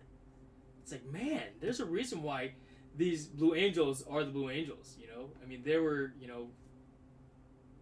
12 of them. I mean, there's 6 Blue Angels pilots, but then they also got the crew, the C-130 pilots as well, and they did amazing in the wind tunnel. I was impressed with how well they flew on their second rotation, their second try, which they only did 2 tries. And then they went, afterwards they did a group photo in the iFly red flight suits, which was cool because they all wore the same exact flight suit. It wasn't like we have a smattering of different sizes, because I guess you got to be all the same height or relatively the same height, In fact, if you look at a Blue Angels photo now, I think it was, the standard height, so to speak, right? So, Waypoint New England, good evening to you as well. Thanks for hanging out. But yeah, I did that, and then I just decided to continue to work from work and go from there. But yeah, I mean that was a pretty cool day today, And there was something else I wanted to talk about, and I wrote it down, and I can't remember exactly what it was. Obviously, I'm trying to remember. I'm just talking so I can remember. Because if you talk through things, you might remember something. But, hello, Waypoint New England, good evening. But, yeah. So, what do you guys got planned for this weekend? That's the question. Drone flying, hopefully, I know, Cool Cat, you've got your Saturday morning game, right? And I was planning to go to Williamsburg to watch my son play a little bit of rugby, but he won't be playing rugby tonight. He is ill, so he went to the infirmary today, and they gave him some meds. And there's something going around. I mean, it's college; they're in tight, closed spaces, so people are gonna get sick and such. That's what happens. It's unfortunate, but it's just one of those things that happens. So. Yeah, well, I will be flying this Fortnite drone, Battle Bus, and I will shoot some video of that. I won't live stream that just because if I had somebody to actually follow the drone while I'm flying it around, that would be cool. But I've not figured out how to live stream a GoPro, because I do have a GoPro where I could stick it on my head, and you know, live stream it that way. And I think that there's a way to do that. Maybe I'll do that tomorrow. Maybe as another. Let's see what happens, and let's try it out. So I do have some videos that I do want to make and produce. One of them happens to be how easy is it to change out, to go from motion controller to RC2 controller. And it's super easy. To go from flying, because I saw a post and somebody was asking about, how easy is it to go from these controllers, the two motion controllers, to this. And it's just as easy as holding down that power button to have it connect to the drone. And didn't know why that was a question, but someone asked it, and I thought I could make a video on that very easily. And so I'll make that one for the sake of, answering that specific question, because somebody had it. And if one person had it, as easy of an answer as it is, that's an easy video to make also. So yeah, that's the plan for tomorrow, to knock out some of these story-worthy stories of drones, of videos that I have. So I have a whole list of videos that I want to make, an idea that I'm like, oh, I want to do that. And I've also got some other ideas that are they're turning into more of a production of, that's gonna require a lot more effort. But I do want to produce content, and in order for me to produce the content that I really want to produce, I just got to get the reps in with short form videos, and I'm talking short, long form videos, not YouTube shorts. I gotta just press record and go for it. Kind of like what I'm doing right now with the live streaming. I feel like I've gotten better at speaking, at talking, just by talking to you guys and being in front of the camera. I've gotten a lot more comfortable with it. In fact, I started live streaming in September during a drive. I was just curious to see, right? Kind of like, let's just see how this works out. And I think my very first live stream was like an hour and a half drive stream to Richmond, the University of Richmond, to go watch my son play rugby up there. So, GoPro app, roger that, Dusty, I'll take a look at that. I do have the GoPro app on the phone. I don't use it because I'm too busy doing other stuff, right? But once again, it's getting the reps in. You do it once, it's like, oh wow, this is a lot easier than I thought, and then doing it over and over again. Or maybe what I just do is just record, and live stream it later on. Oh, fun editing. I hate editing, laugh out loud. You guys, I love it. Yes, sir. So, and that's funny about the video editing side of things. I actually really enjoy the video editing side of this entire hobby of sharing the videos, And that's another idea that I would like to maybe I'll do that tomorrow. How I'll capture some video, and how do I turn that video or how do I capture that footage into a video? My entire process. Because I'm very process driven. I do have a checklist of the things that I go through to ensure things go through efficiently and smoothly and in a timely manner. Granted, there are some things that I've forgotten how to do, so part of the reason why things take so long is I go and research on how to do that. Like putting the circle around my head. You've seen me have that before, right? So how do I do that? I don't remember sometimes. So once again, it's like, wow, I need to just do it, right? And so maybe that'll be the live stream for tomorrow. You have the mobile hotspot. Should work better with the GoPro. I was bouncing off a phone. Okay, yeah. Probably. But why not try it, To understand the capabilities, and if I want to do that again, what do I need to do for it to be a better live stream using a GoPro app? Like you said, mobile hotspot. It's why I wanted to have multiple cameras in the car while I was driving. One is that forward-facing camera, kind of like that dash cam looking forward, as well as the, video on me. So the idea is, you guys can see where I'm going, but then also see the talking head talking to you guys on the YouTube while I'm driving. So the talking head while I'm driving is was the theory, utilizing a laptop in the truck and 2 cameras. But I wanted to try it first, so I had an older webcam, which was, if I recall, the coloring just looked really bad and weird on my laptop, and so it's just figuring it out,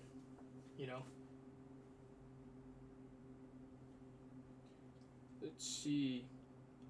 What GoPro do you have? We have a 7 and a 10 GoPro. Ah, okay. So I have 2 GoPro 10 Blacks, and I got those in 2019 when I got into the tree climbing business. And I was planning to start my own company for tree climbing and tree climbing worker. So in fact, yeah, here I'll show you my check this out.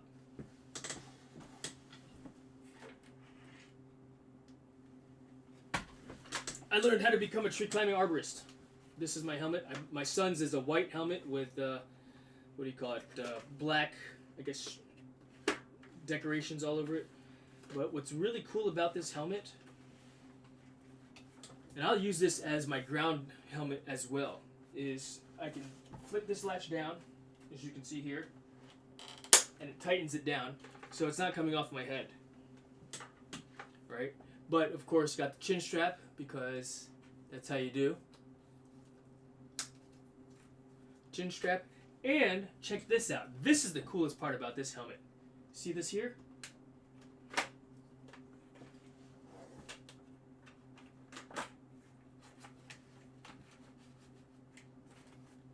Ear Pro face shield.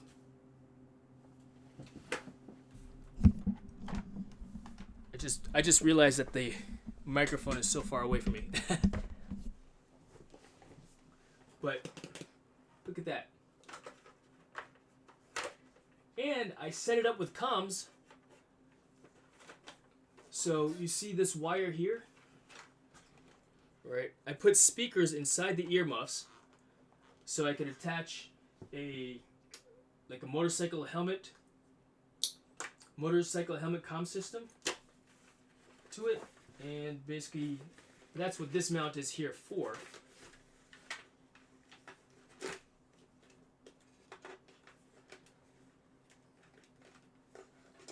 This cable connects to that, and so I've got a boom mic that is up there. I got to reattach to it, and I can communicate with my groundie, which happened to be my son, or receive phone calls because I've got that motorcycle comms unit right there. But yeah, I went and learned how to become a tree climbing arborist because I wanted to start a little side business, side hustle, doing that kind of stuff. But I quickly realized that while I love tree climbing, seeing a lot of the stories of how people get, I guess primarily workers get taken advantage of in the industry, as well as customers just being jerks, I decided to not do it. And there's a lot of money in the business. What am I looking for? My tablet so I can see the chat. Let's see here. I decided not to, form my own business. I will climb and cut trees, as a side gig, and I'll let my, whoever I'm cutting a tree for. I don't have insurance. If I damage your house, now I'm good, but there's a risk of hiring me, So hire a professional who is insured, who will cover things. And so people, of course, will shy away from that, and I'm fine with that. I'm not looking to, because I'll climb and cut for fun because I love it, But let's see here. You should definitely have those set up in your truck if you have 2 10s. Yeah, right? Can you come down to Florida? I need my palm trees done in this pine tree. Yeah, right, no kidding. Low mode again, your sound. Thank you very much. I should hold the microphone here or set it up so maybe I'll set up a rig overhead so I can move the microphone back and forth. But I'm improvising here right now because the camera I was not able to switch the lenses, and I'm transmitting to you guys in the blind because I can't actually see what's occurring in YouTube until after it occurs. So let's see. 1,000, 2,000, 3,000, 4,000, 5,000, 6,000, 7,000, 8,000, 9,000, 10,000, 1,000, 2,000, 3,000, 5,000, 6,000, 7,000, 8,000, 9,000, 10, 20,000, 1,000, 2,000, 3,000, 4,000, 5,000, 6,000, 7,000, 8,000. There you go. 28 seconds. About 28 seconds of latency between that snap and where I am now. So you heard the countdown, and I've got a 28-second lag between what I'm saying currently and when you guys are actually receiving it. So interesting, to say the least. Oh God, let's see. Don't do that. You are good. It is hard to do. What are you talking about? The tree climbing business? Yeah. No, have no interest in working for other people in that respect. I'm happy to work, and do stuff for the church and the school and the scout camp. A lot of it's just time, and time is money, and I don't mind volunteering my time, giving my time to others, but for that type of work, it's and I don't have a ground person, because my son is off at college. I'm not really interested in doing it by myself. And if it were, trees out in the middle of the woods, that's easy to do. And I've done that before, I've got all the safety equipment. I've got the spikes. I've got the harnesses. I've got the ropes.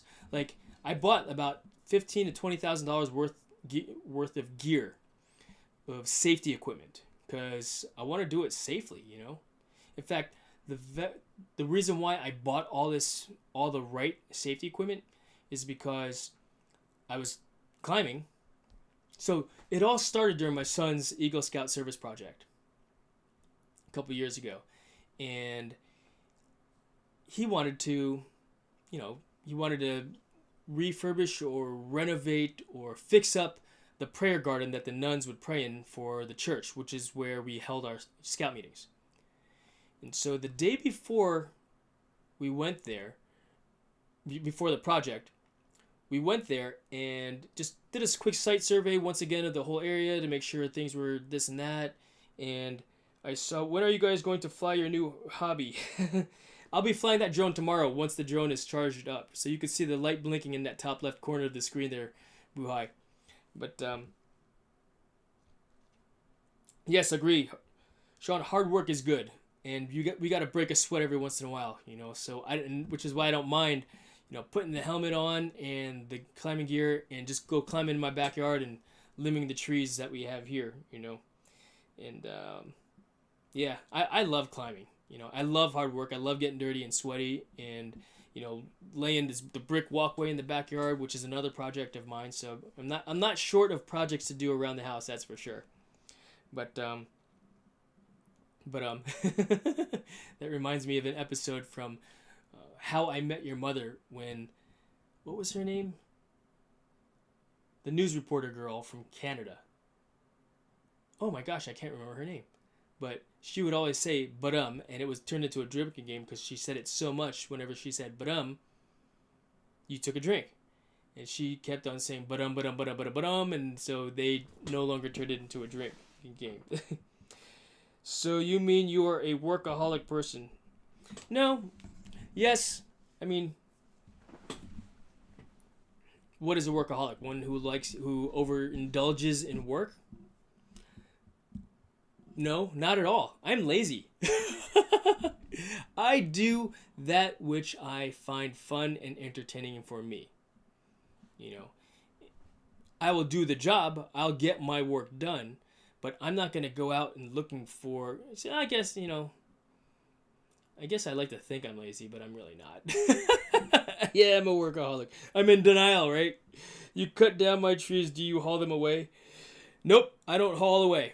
I cut them down and I leave it there for you to chop up into firewood if you like. That's how I run it. And I don't really have a business. I thought about doing all that stuff. Getting a truck, getting a a chipper, and I decided not to do it because I just didn't want to work for and have clients be a pain in the butt. And there's plenty of professional tree climbing. In fact, I've been asked to go join and a couple crews because they're shorthanded. And depending on what I've got going on that day, I'll say, yes, I can support, or no, I can't. And so it's funny because for some gigs that I've done, I show up with like my gear is clean for one because I don't do it a lot, right?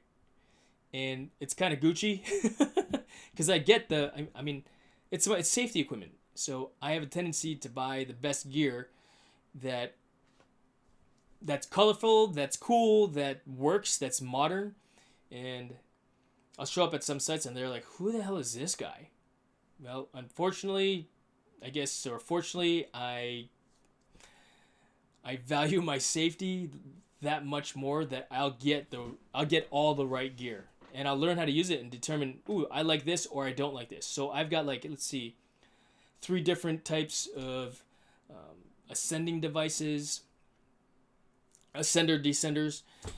You also utilize Prusik knots and Valdetasian tresses for belaying and do all that great stuff. My harness, it's like a $600 climbing harness. It's not something that you use for rock climbing. This is something that you're going to be sitting in for 5 or 6 hours a day. Which brings me back to when I was cutting down a friend's tree in his backyard. And it was a tree it was against the fence. So here's the fence line, here's a tree, here's another tree. This one I took down, but it took me forever to take down because I didn't have the right gear. And so I said to him, look, before we take down this tree that's closer to your pool and closer to the fence and closer to the electrical box that's outside, let me go out and buy the right climbing gear, the right safety gear to do this correctly. Because that was an 8-hour day for one tree. Again, because I did not have the right tools to do the job. And so I went out, got the right gear, got the right tools, and when I came back 3 weeks later, and again, a friend of mine, he paid me with food, and gratefulness. And yeah, I was done in 3 hours. And what was really cool, what I thought was the coolest part of it, fellow Naval Academy grad, and he was also the scout leader for the venturing crew that my son had participated in. Mechanical engineer, just like me from the academy. And he was also in the civil engineering corps. So he was an engineer, he was a professional engineer. I chopped up this tree, so now it's this 30-foot tall stump, right? Chopped it up, took the top off. We actually lowered a lot of the limbs down and like zip lined them off to the side so they wouldn't go into the pool. But when it was this 30-foot stump, by that point, he said, what did we say? It was 20 foot, 20, 30 foot stump. It's a big difference, I know. But it was still a pretty tall stump. And it was between the fence, here's the tree, and the junction box was right here. So let's say the microphone is the tree, here's the fence, and here's the junction box. But out off to the side, yeah? So, for example, like this, the junction box is off to the side. And there's this tall tree like this. And I said, you think you could drop it between the box and the fence? And he goes,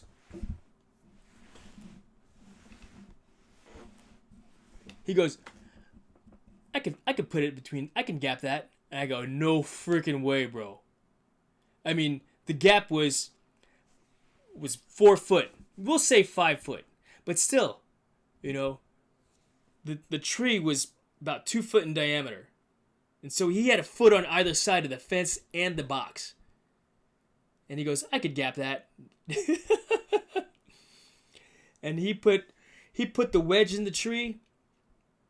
And he started his back cut. And I had a line at the top so I could pull it also in that direction as well. Now, of course, you can only pull it so far. And that's just to get it to lean. You put tension at the top, it starts to lean. But at some point, gravity's got to take over. The rope is not going to do anything. It goes slack at some point also, right? Because once again, gravity. And so it came down and boom! Cleared the fence, cleared the junction box. And wow, I wish I had video of that. I mean, to me, that was the most exciting part of the entire day. And he's like, "No, watching you climb and just operate in the tree and do surgery up top the way you were doing it." For him, that was the cool part, you know. And like, no way, bro. You gapping that 20-foot stump between the fence and the junction box was awesome. And so yeah, we laughed about it afterwards, and yeah, he took care of the debris. He rented one of those city dump trucks, yard debris dump trucks, and he just hauled everything into that while I was cutting stuff away. And so he didn't have a lot of cleanup, and of course he kept a lot of the wood he chopped it up for his own firewood. Probably had the scouts come over to chop it up for him. But Waypoint New England, what did you say here? You need the right tools. I had some trees taken down and thought it would take a few days. Took about 8 hours and got rid of everything. Was amazing to watch the equipment. And I agree, 100% agree. I mean, I went from an 8-hour day to a 3-hour day. You know, just for one tree. And it was 3 hours just because, once again, I'm new to the sport. You know, to the activity of doing tree climbing work. So, having a lot more experience now in tree climbing, it allows me to be more versatile and do things a lot faster. In fact, my tree climbing experience and learning how to be a tree climber has helped me significantly at iFly Virginia Beach as well. There's actually a really cool picture of me someplace on the internet. It's probably my buddy. He took a picture of it and put it on his Instagram of me climbing around inside the inlet contractor. And we basically set up anchors on the net so we could make a repair that we had. I think it was the year of COVID or the year before COVID, 2019 or 2020. And we had a failure at work, which required a repair. We got that repair done, but then the seams between panels needed to get re-caulked. And so I was like, I could do that. And they're like, what? Yeah, you know. So it basically, we hung, you know what? Let's see, where is it? I don't even think I have it on my Instagram. But yeah, I'm basically utilizing my climbing equipment to do the job. And we set up suction cups on the wall, basically just as side pieces so that I can pull myself closer to the wall and do the seam. And it took it took 2 full days of being on ropes to get that entire job done. But it was fun. I enjoyed being on the ropes and climbing and doing all that stuff. In fact, we're due to do a cleaning of the primary diffuser up top, so we'll probably get on the ropes at some point. Maybe I'll live stream that. You know, that'll be a treat for you guys also. Andrew, thank you for joining. Yes, I'll ask my buddy for that picture. No, I don't climb trees now. I've been climbing trees. Yeah, I remember the first tree that I fell out of. I was a kid, obviously. I tried to tie knots up in the thing, and I grabbed the wrong side. And I just sizzled down onto the ground, knocked the wind out of me. And so, Marie Planter Vlogs, thank you for joining and hanging out with me this evening. And so, yeah, what a great time that was, falling out of that tree. And then when I was on the boxing team, we went to Pennsylvania for spring break in the cold, like Rocky style, like when he went to Russia. And Coach took us to the state penitentiaries to fight a bunch of prisoners up there for, boxing training spring camp at the Naval Academy. Was done in Pennsylvania someplace. I forgot exactly where, but I remember we'd train and then we'd fight inmates at the prison. And one training thing, we went for a run, and then JJ Puga, he climbed up a tree and he goes, "Do it!" Or he climbs a tree, and we said, "Do it," and he goes, "All right," and he jumps from one tree to another tree and grabs a hold of it like a monkey, and comes down. He's like, "All right, it's your turn." I was like, "What?" He's like, "Oh yeah, tree jumping. Have you ever heard of this? Jumping from one tree? I mean, we're not Tarzan people here, guys, But that was the thing that we did. We would climb up, 20, 30 feet tall tree and jump from one tree to another. That was, as long as it were within distance away, to grab the trunk. And it's dumb, but we did it. I remember hitting that tree so hard, I actually bounced off and fell backwards. I bounced to hit it. I couldn't grab it fast enough. And I remember, oh crap, my legs hooked the bottom limbs below me. And so I'm sitting there on those limbs going, no freaking way. So let's see here. Yeah, Sean. Oh shit, that sucks to fall. My friend did that and he broke his back and died. Oh my god. I've heard of stories of guys falling off ladders, off of roofs, off out of trees and dying. And I mean, I've fallen off the roof of my house because I climbed up onto the roof of my house as a kid and I kind of just decided to jump off it like an idiot. But Stephen Wire checking in. I've had a couple trees taken down recently. No way I would get up there while cutting off the big branches. Yeah, no kidding. Again, it's really cool and entertaining. Really cool and entertaining to watch. I love climbing. I love climbing trees, and I love cutting. I love the smell of sawdust. I love that. Just that sawdust. And I was talking about that helmet that's up there. That's my tree climbing helmet. Oh, you can't see it in the because the top head, the overhead view, is blocking away, which is my new toy that's charging at this moment. But yeah, my tree climbing helmet, which it's not retired. It's just sitting up there, waiting to be utilized once again. Because I do have some trees I need to take down in my yard, which I'll eventually get to because I just haven't gotten around to it. That the honey-do list, right, takes over, and next thing you know, it is what it is, right? Let's see here. Andrew, I watched a neighbor's tree guy doing that. If there's 8 foot of snow on the ground, landing isn't as bad. That's your cutting tree helmet as well. Yes, sir. That is my tree cutting helmet as well. And I'll use it as a ground helmet also just because I like that mask. But inside that mesh screen that you saw in there, I'll wear safety glasses as well. Clear safety glasses that Gators actually gave to me years ago. And they're really good safety glasses. Impact rated. And so it's one of those things where it will stop the small debris from getting in my eyeball, which is important, Very important. Safety is the key, right? Safety is the key to everything that we do, from climbing trees to flying drones, right? Or working with electronics. Got to make sure that the power's off if you're working on your computer, right? So, Waypoint New England, they didn't climb here, all with a bucket truck. You know what? Which is a safer way to do things. And an easier way to do things, if possible. A bucket truck and a crane, which can be dangerous as well, right? I mean, everything has its danger. And as long as you, as a person who does recognize that danger exists and they take the precautions to mitigate the risk of injury to both people, personnel, and property, then the operation should go smoother than, as smooth as it can be. So there are risks in everything that we do, that's for sure, And so, yeah, it's like, when was the last time you got your heart rate up doing something dangerous that required a measure of safety to do? Be it operate your table saw, or operate a chainsaw. Are you using hearing protection? You're wearing goggles. I mean, I've had a kickback on my table saw. The piece of wood actually hit me in the mouth here so hard, and it was the one time I decided not to wear my face mask, because I usually wear a mask when I cut on the table saw just to protect my face. And it's like, oh, it's just gonna be a quick cut. Bam! Nailed me. I thought I broke teeth. I'm sitting there going, no way, dude.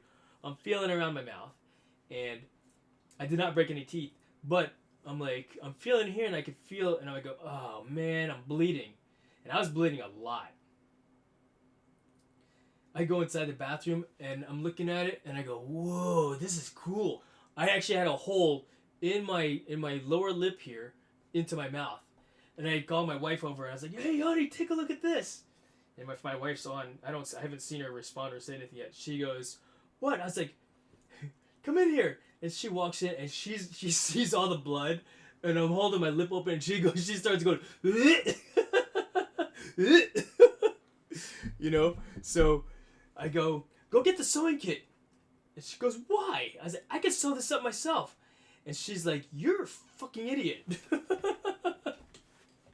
So, needless to say, I didn't sew it up myself.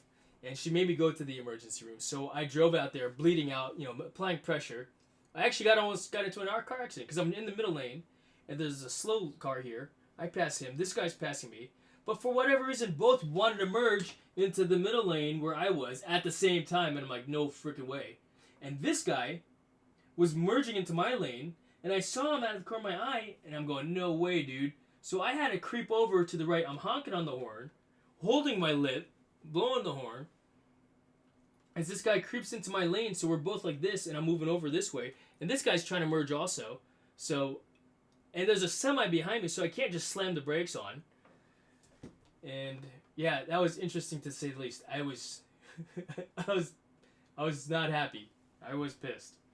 But let's see here. Dusty, I worked for a tree company for a short while. The kid that climbed was 20 and master at dropping trees. He lived up in Canada. Yeah.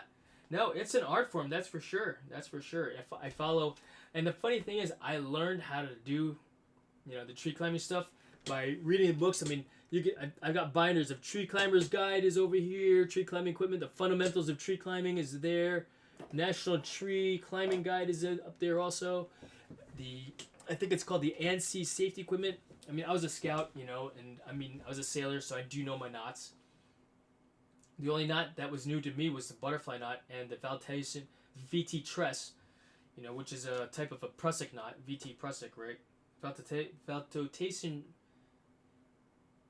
I forgot how to say it. VT, the VT knot. But point is, it's I learned from watching YouTube videos like August Honeyke, for example. Very good instructor. You know, him, The Educated Climber was another YouTube channel that I followed. Their videos, very educational once again. And pretty cool, you know, that these resources did exist for free for one, you know. Let's see. Waypoint New England, they had a little piece of equipment that you stand on and move decent sized trees. The thing defies gravity. Can't believe it didn't tip over. You know, it's pretty amazing some of the tree gear that exists these days now also.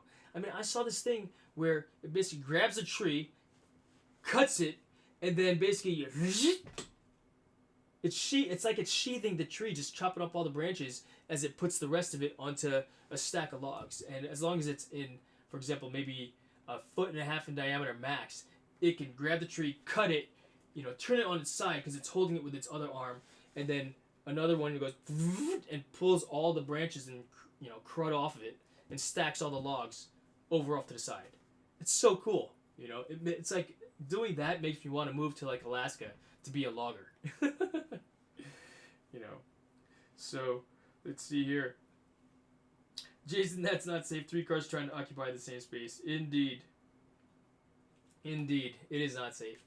But, you know, I got their attention. Nobody collided. You know, knock on wood, thank God, you know. But, yeah.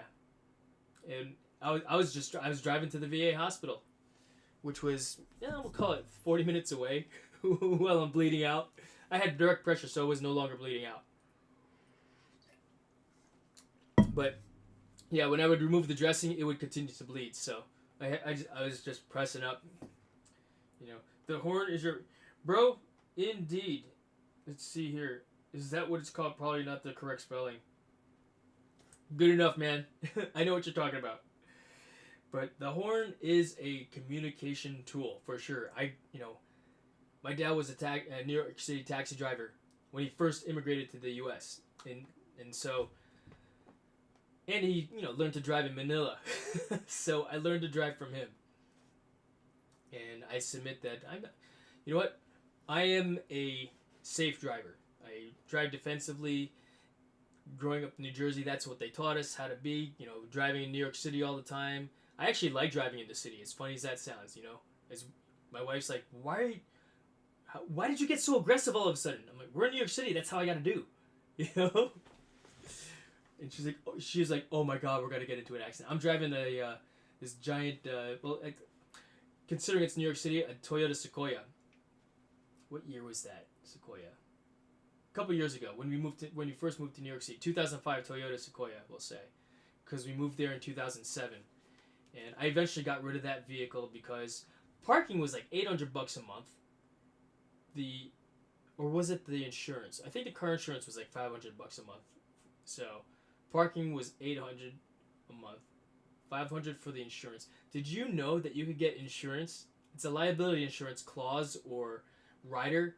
I think it's called spousal liability insurance, where let's say I'm driving, I get into a wreck, my wife could sue me because I was at fault for driving and she got injured, so she could sue me. And so I think it was a USAA, they had a clause saying, yeah, there's a spousal liability insurance, so if she does sue you, you could, pay that claim. It's like, really? Needless to say, I got rid of the truck, which was an adventure in itself as well, because the dude that bought it for me, that's another story for you. Horner's your friend. What's the secret to taxi driving in this city, Jason? Did Dad tell you? Be as aggressive as the next guy. He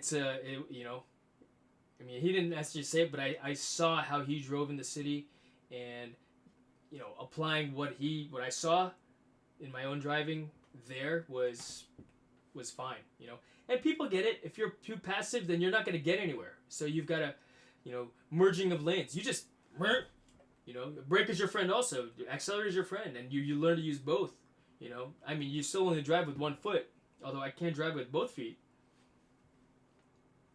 You let them know, hey, you want to get in by getting in. So you get in, and the guy, when they see that you're getting in, they'll slow down, If there's room for them to get around, they'll go faster and go around you also. But that's also knowing the capability of your vehicle at the same time, too. If your vehicle has get up and go, then yeah, it's going to get up and go. If it doesn't, then clearly you just let the dude go in front of you, So, and I remember going from the airport in Manila to the province. My cousins picked me up, and how close the vehicles were to each other. I literally, I'm like, there's a dude next to me in the passenger side, and I go, what's up, dude? I high-fived the dude while we're driving down the road. It was crazy. It was the funniest thing ever. To me, it was funny anyway, I've seen tractor trailer and SUV try to occupy the same space on the highway. Yeah, that's, going to work, commuting, my drive stream, I'll just hit 55 miles per hour.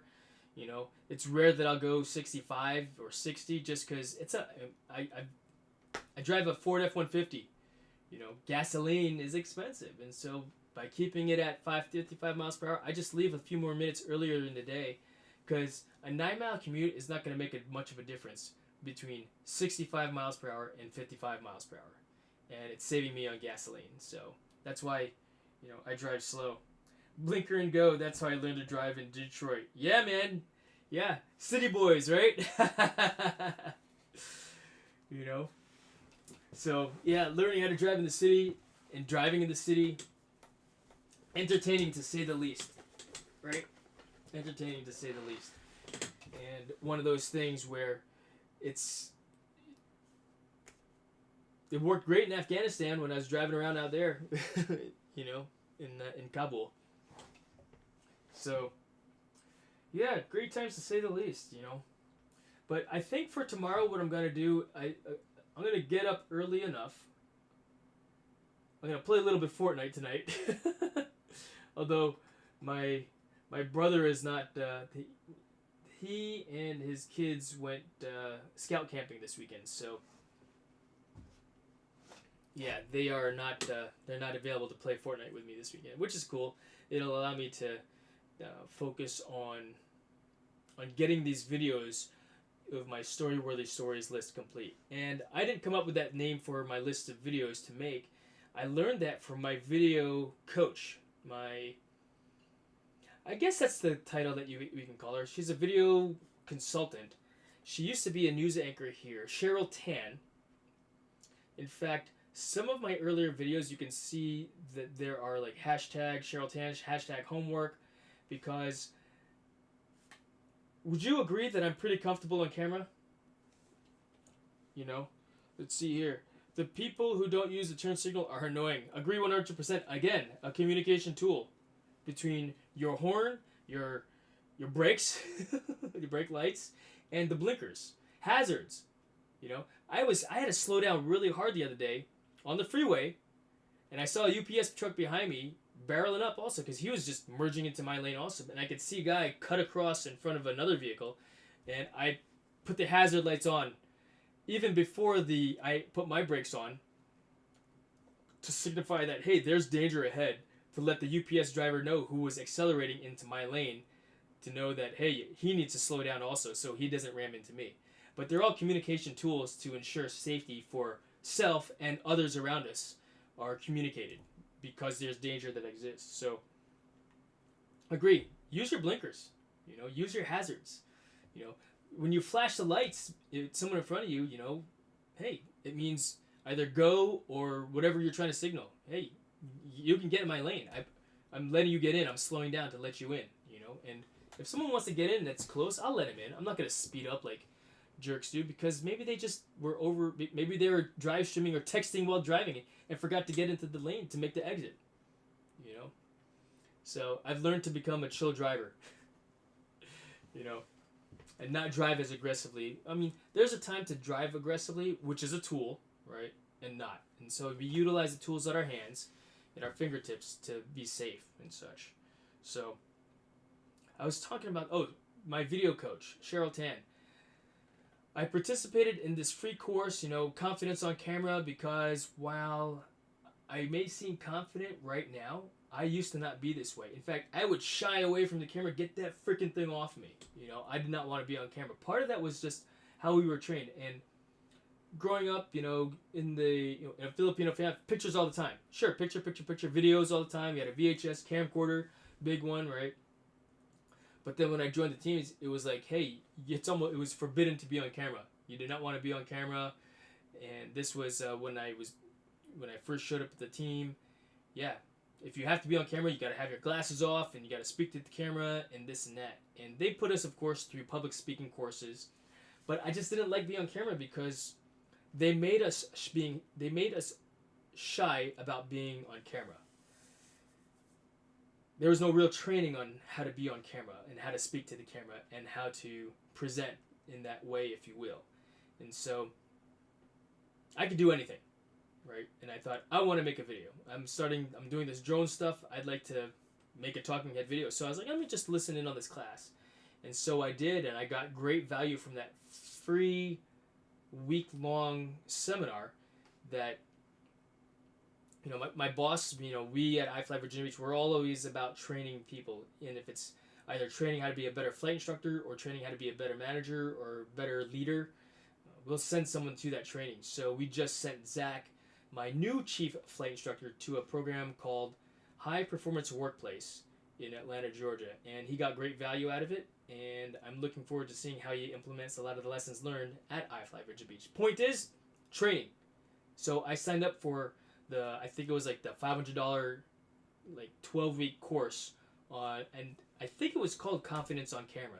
And a lot of it was just pressing record, going through the reps. And if you look at some of my older videos, I think my very first video is still online, where I talk a lot about that and such. In fact, what I think I want to do, I think there's a survey that Cheryl just sent out talking about what your goals are. In fact, here, let's pull it up because I think it'll be interesting to do and see for both you and me. And this is another story-worthy stories, and that's where I got that term from, the course. So let me pull this questionnaire up because I've been wanting to do this also from a standpoint of,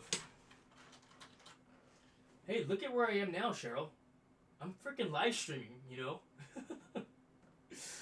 So, which, again, I think is, I really enjoy this. I really enjoy doing what I'm doing right now. So she recently sent out a survey. Where are you, survey? Here? Form? Nope, that's a form for Unreal Engine. AirHub Portal. That's not it.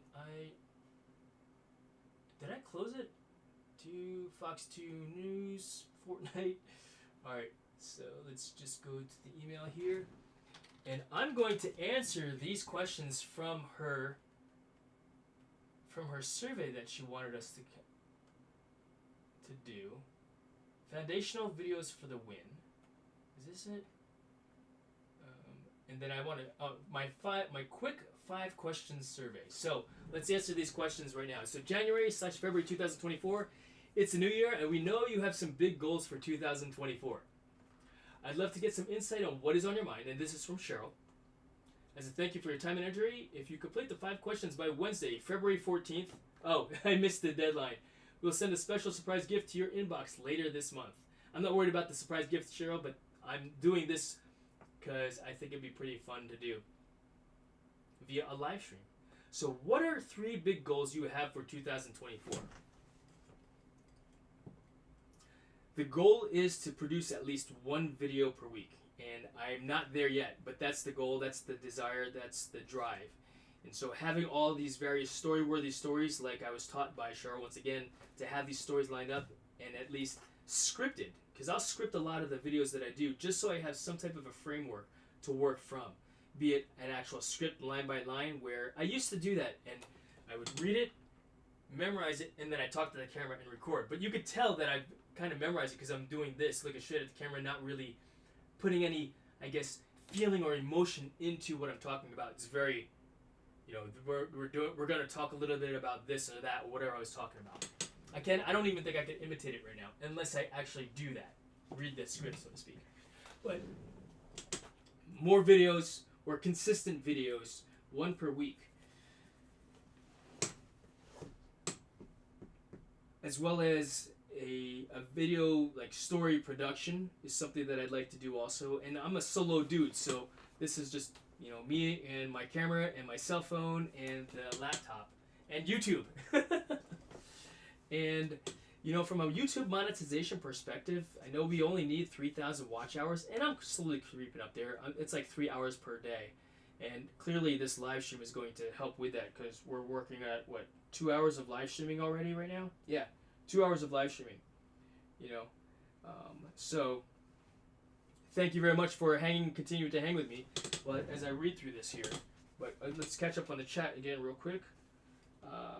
I've seen that class. You will like it. You know what? I did it. Yeah. No, I did it. I did it last year, which is how I feel like I've progressed so far along with YouTubing, for one, because it's reps. The more I got it, the more I did it, the better I got at it.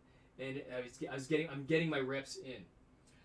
I like the sounds you have in the old videos. I know, because I put a lot of time and effort, but it takes forever for me to put that stuff. It took me a lot of time to do all that stuff. And so I'd like to get back to doing that kind of stuff that's more creative, as opposed to,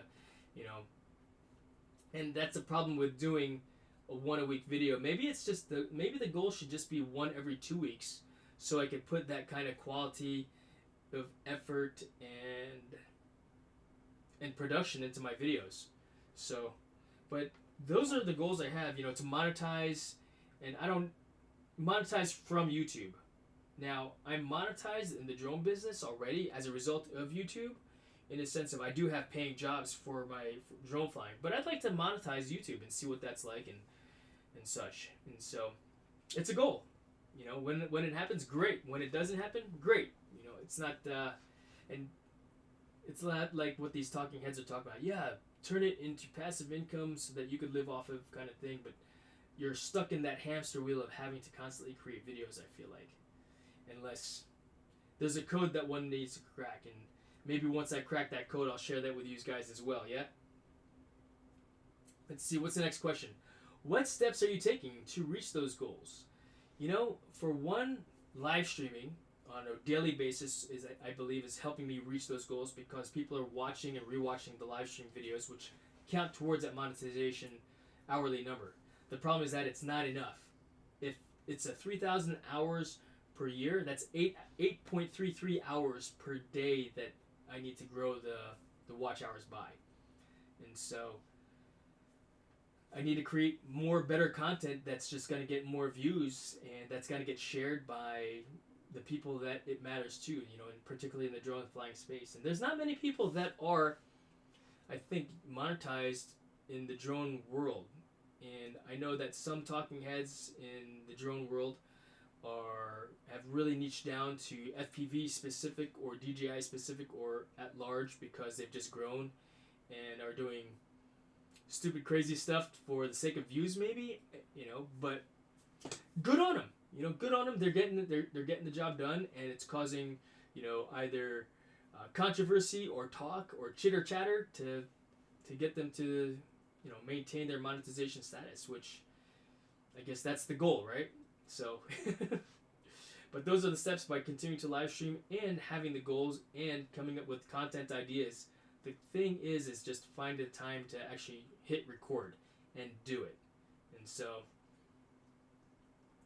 maybe what I also need to do is just break down, look at my worthy stories list and say, all right, you will have this video, this project done by this date. Right? Maybe that's what I really need to do to really push the envelope of accomplishing that goal. What subjects would you like to learn more about in videos? And so, color grading. When I color grade using Adobe Premiere, I press the auto button in Lumetri Color and it makes it look better for me. But I think I'd like to really understand that more. The problem is, once again, just the time to do that. The color grading, is what I think I'd like to do. To include, and I don't know. There's things that I don't know what I don't know. But is that a showstopper for me? Not really. But the subjects you'd like to learn more about in videos. Are we talking? Is the question the subjects to learn more about in videos? And the questions that I have, when it comes to video editing, maybe I'll make a video on that, and maybe that'll be a separate channel specifically for that, or applying that directly to drones, how I did it, because I do have a following of drone pilots here that, hey, how are you making this? How are you doing that? Just to share that with you guys so that you can create that high quality video also. I mean, just in our flights alone, when we fly, we want to fly smooth, and when we get that jitter because it's a turn or a quick bit, just to move that camera, it's distracting. And so let's get rid of those, or right before that happens, that's when you change to the next clip, for example. Let's see here. What's the next question? What is the best way you learn new skills? It's a multiple choice. It says online courses, books, one-on-one sessions, podcasts, group programs, in-person workshops / classes, videos, something else. I learn best by videos because I can rewind it and watch it again, for one. But I also like the in-person workshops and classes too, because now I'm fully committed to actually being there, be it via Zoom or some type of a class in that matter where I have to be present. I have to actually silence the cell phone to not be distracted. Commit myself to not opening an email during a Zoom call so I could focus in on that Zoom call's information that's being provided to me. But it's commitment, once again, and just courtesy for the person that you're learning that information from, right? Which is why YouTube videos are great also, because you just hit play, you get distracted, you can get back to it later on. But that's the problem with videos. You get distracted. When will you get back to it also? But the best way I learn is, I've learned very well through online courses. I mean, I got my Part 107 through an online course. I got my ham radio operator's licenses. Yeah, I got all three. What do we call it? Amateur, and then... No. What are the licenses? Technician, and then intermediate, I think, and amateur extra. So I did get my amateur extra. I bought an online course, and I studied for a month at a time. I actually crammed for the first week. In 1 week, I got the first one. The second test, I crammed for 1 week, which was actually a bear, and I had thought I failed that test, but I passed. So I put better effort. 2 weeks of studying for the third test, and I did great at passed that even with more ease than the second one. A lot of it is law, of course, and technical stuff, but the funny thing is I learn, and if I don't utilize it, you lose it. You use it or lose it, right? And I have not used any of the ham radio stuff because I don't even have a ham radio. And maybe that's something else I get. Where am I going to put my ham radio station? I know I got space in the backyard for a radar dish, right? Got to get going. Have a good one. Love your lives and try to get on them when I can. Sean, thank you very much, bro. I appreciate you hanging out and listening and being entertained slightly. I hope you've chuckled a little bit with me. you know, as I go through this. But have a great evening. We'll see you guys later on. Maybe I'll get on Justin's live stream here in a little bit as well, because I think I've been chatting away for, what, an hour and a half already? I can't see where I'm at, because, again, I'm surprised that Prism Live is still going strong. So thank you very much. With 18 viewers in the, it looks like, 18 thumbs up, 6 watching. So thank you very much for watching. But let's answer this last question of the survey, which says, what are you excited about most? What are you excited most about right now? Live streaming.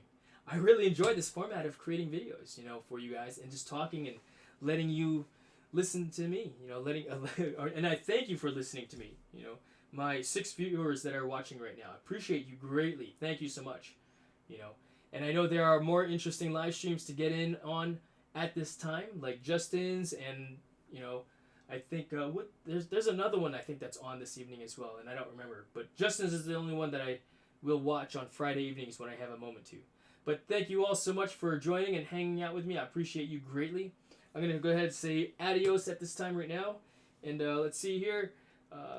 Anything else left in the chat? No, slightly. You have good info.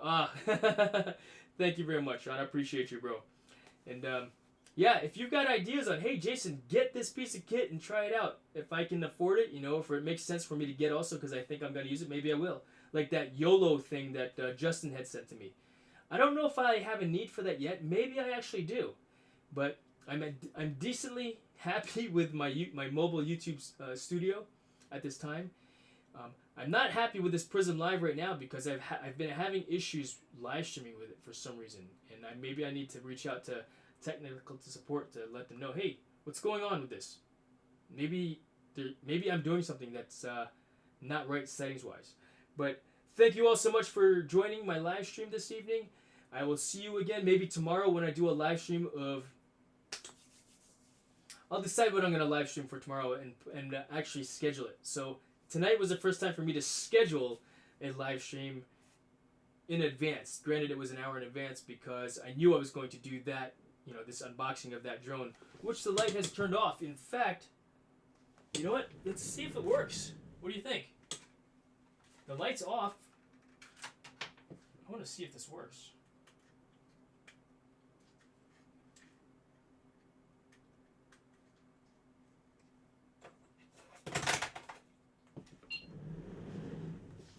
No lights are on. Was I charging it while it was on, and that's why it's completely dead now? Maybe that's what happened. It won't charge when it's on. So, if that's the case, that's news. So, it was on when I was charging it, and maybe that's why it didn't charge. I was getting a blinking light. It thought it was battery completely drained. So now I've got a solid blue light, which means it's charging. So I basically just drained that battery till it died. So that's news, and you know, learned something. Learned that about that. It has to be in the off position for the drone to charge. Because while it was sitting there earlier, you saw the light blinking. It was just on, draining the battery. So, well, on that note, yeah, for sure. Sean, have a great evening. I'll see you guys tomorrow. YouTube, thank you so much for joining. Dusty, thanks for hanging for the long haul. And for the rest of you that are watching and just listening, Andrew, appreciate you hanging out. New Buhai, thank you. Thank you greatly, everyone. Have a great evening. See you tomorrow. Good night, YouTube. Maggie, you want to go outside? Alright, now, how do I shut this live stream down? Because Prism Live is not operational. Let's go to the studio. Let's see. I lost 1 subscriber since this morning. 2,048 now. That's funny. Dashboard. This is not the studio.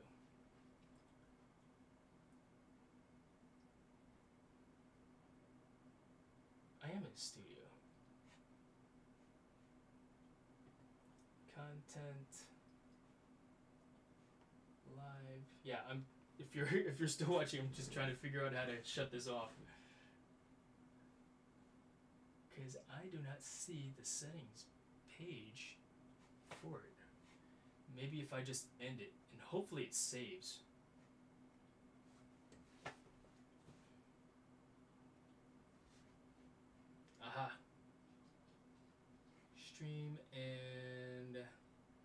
Jay Santiago, thanks for joining and hanging out, man. Have a great evening. Thank you very much. In fact, next time you join, you'll have a jacket. Good night, Sean. Good night, Dusty. Good night, Jay. Let's see, and end stream via YouTube.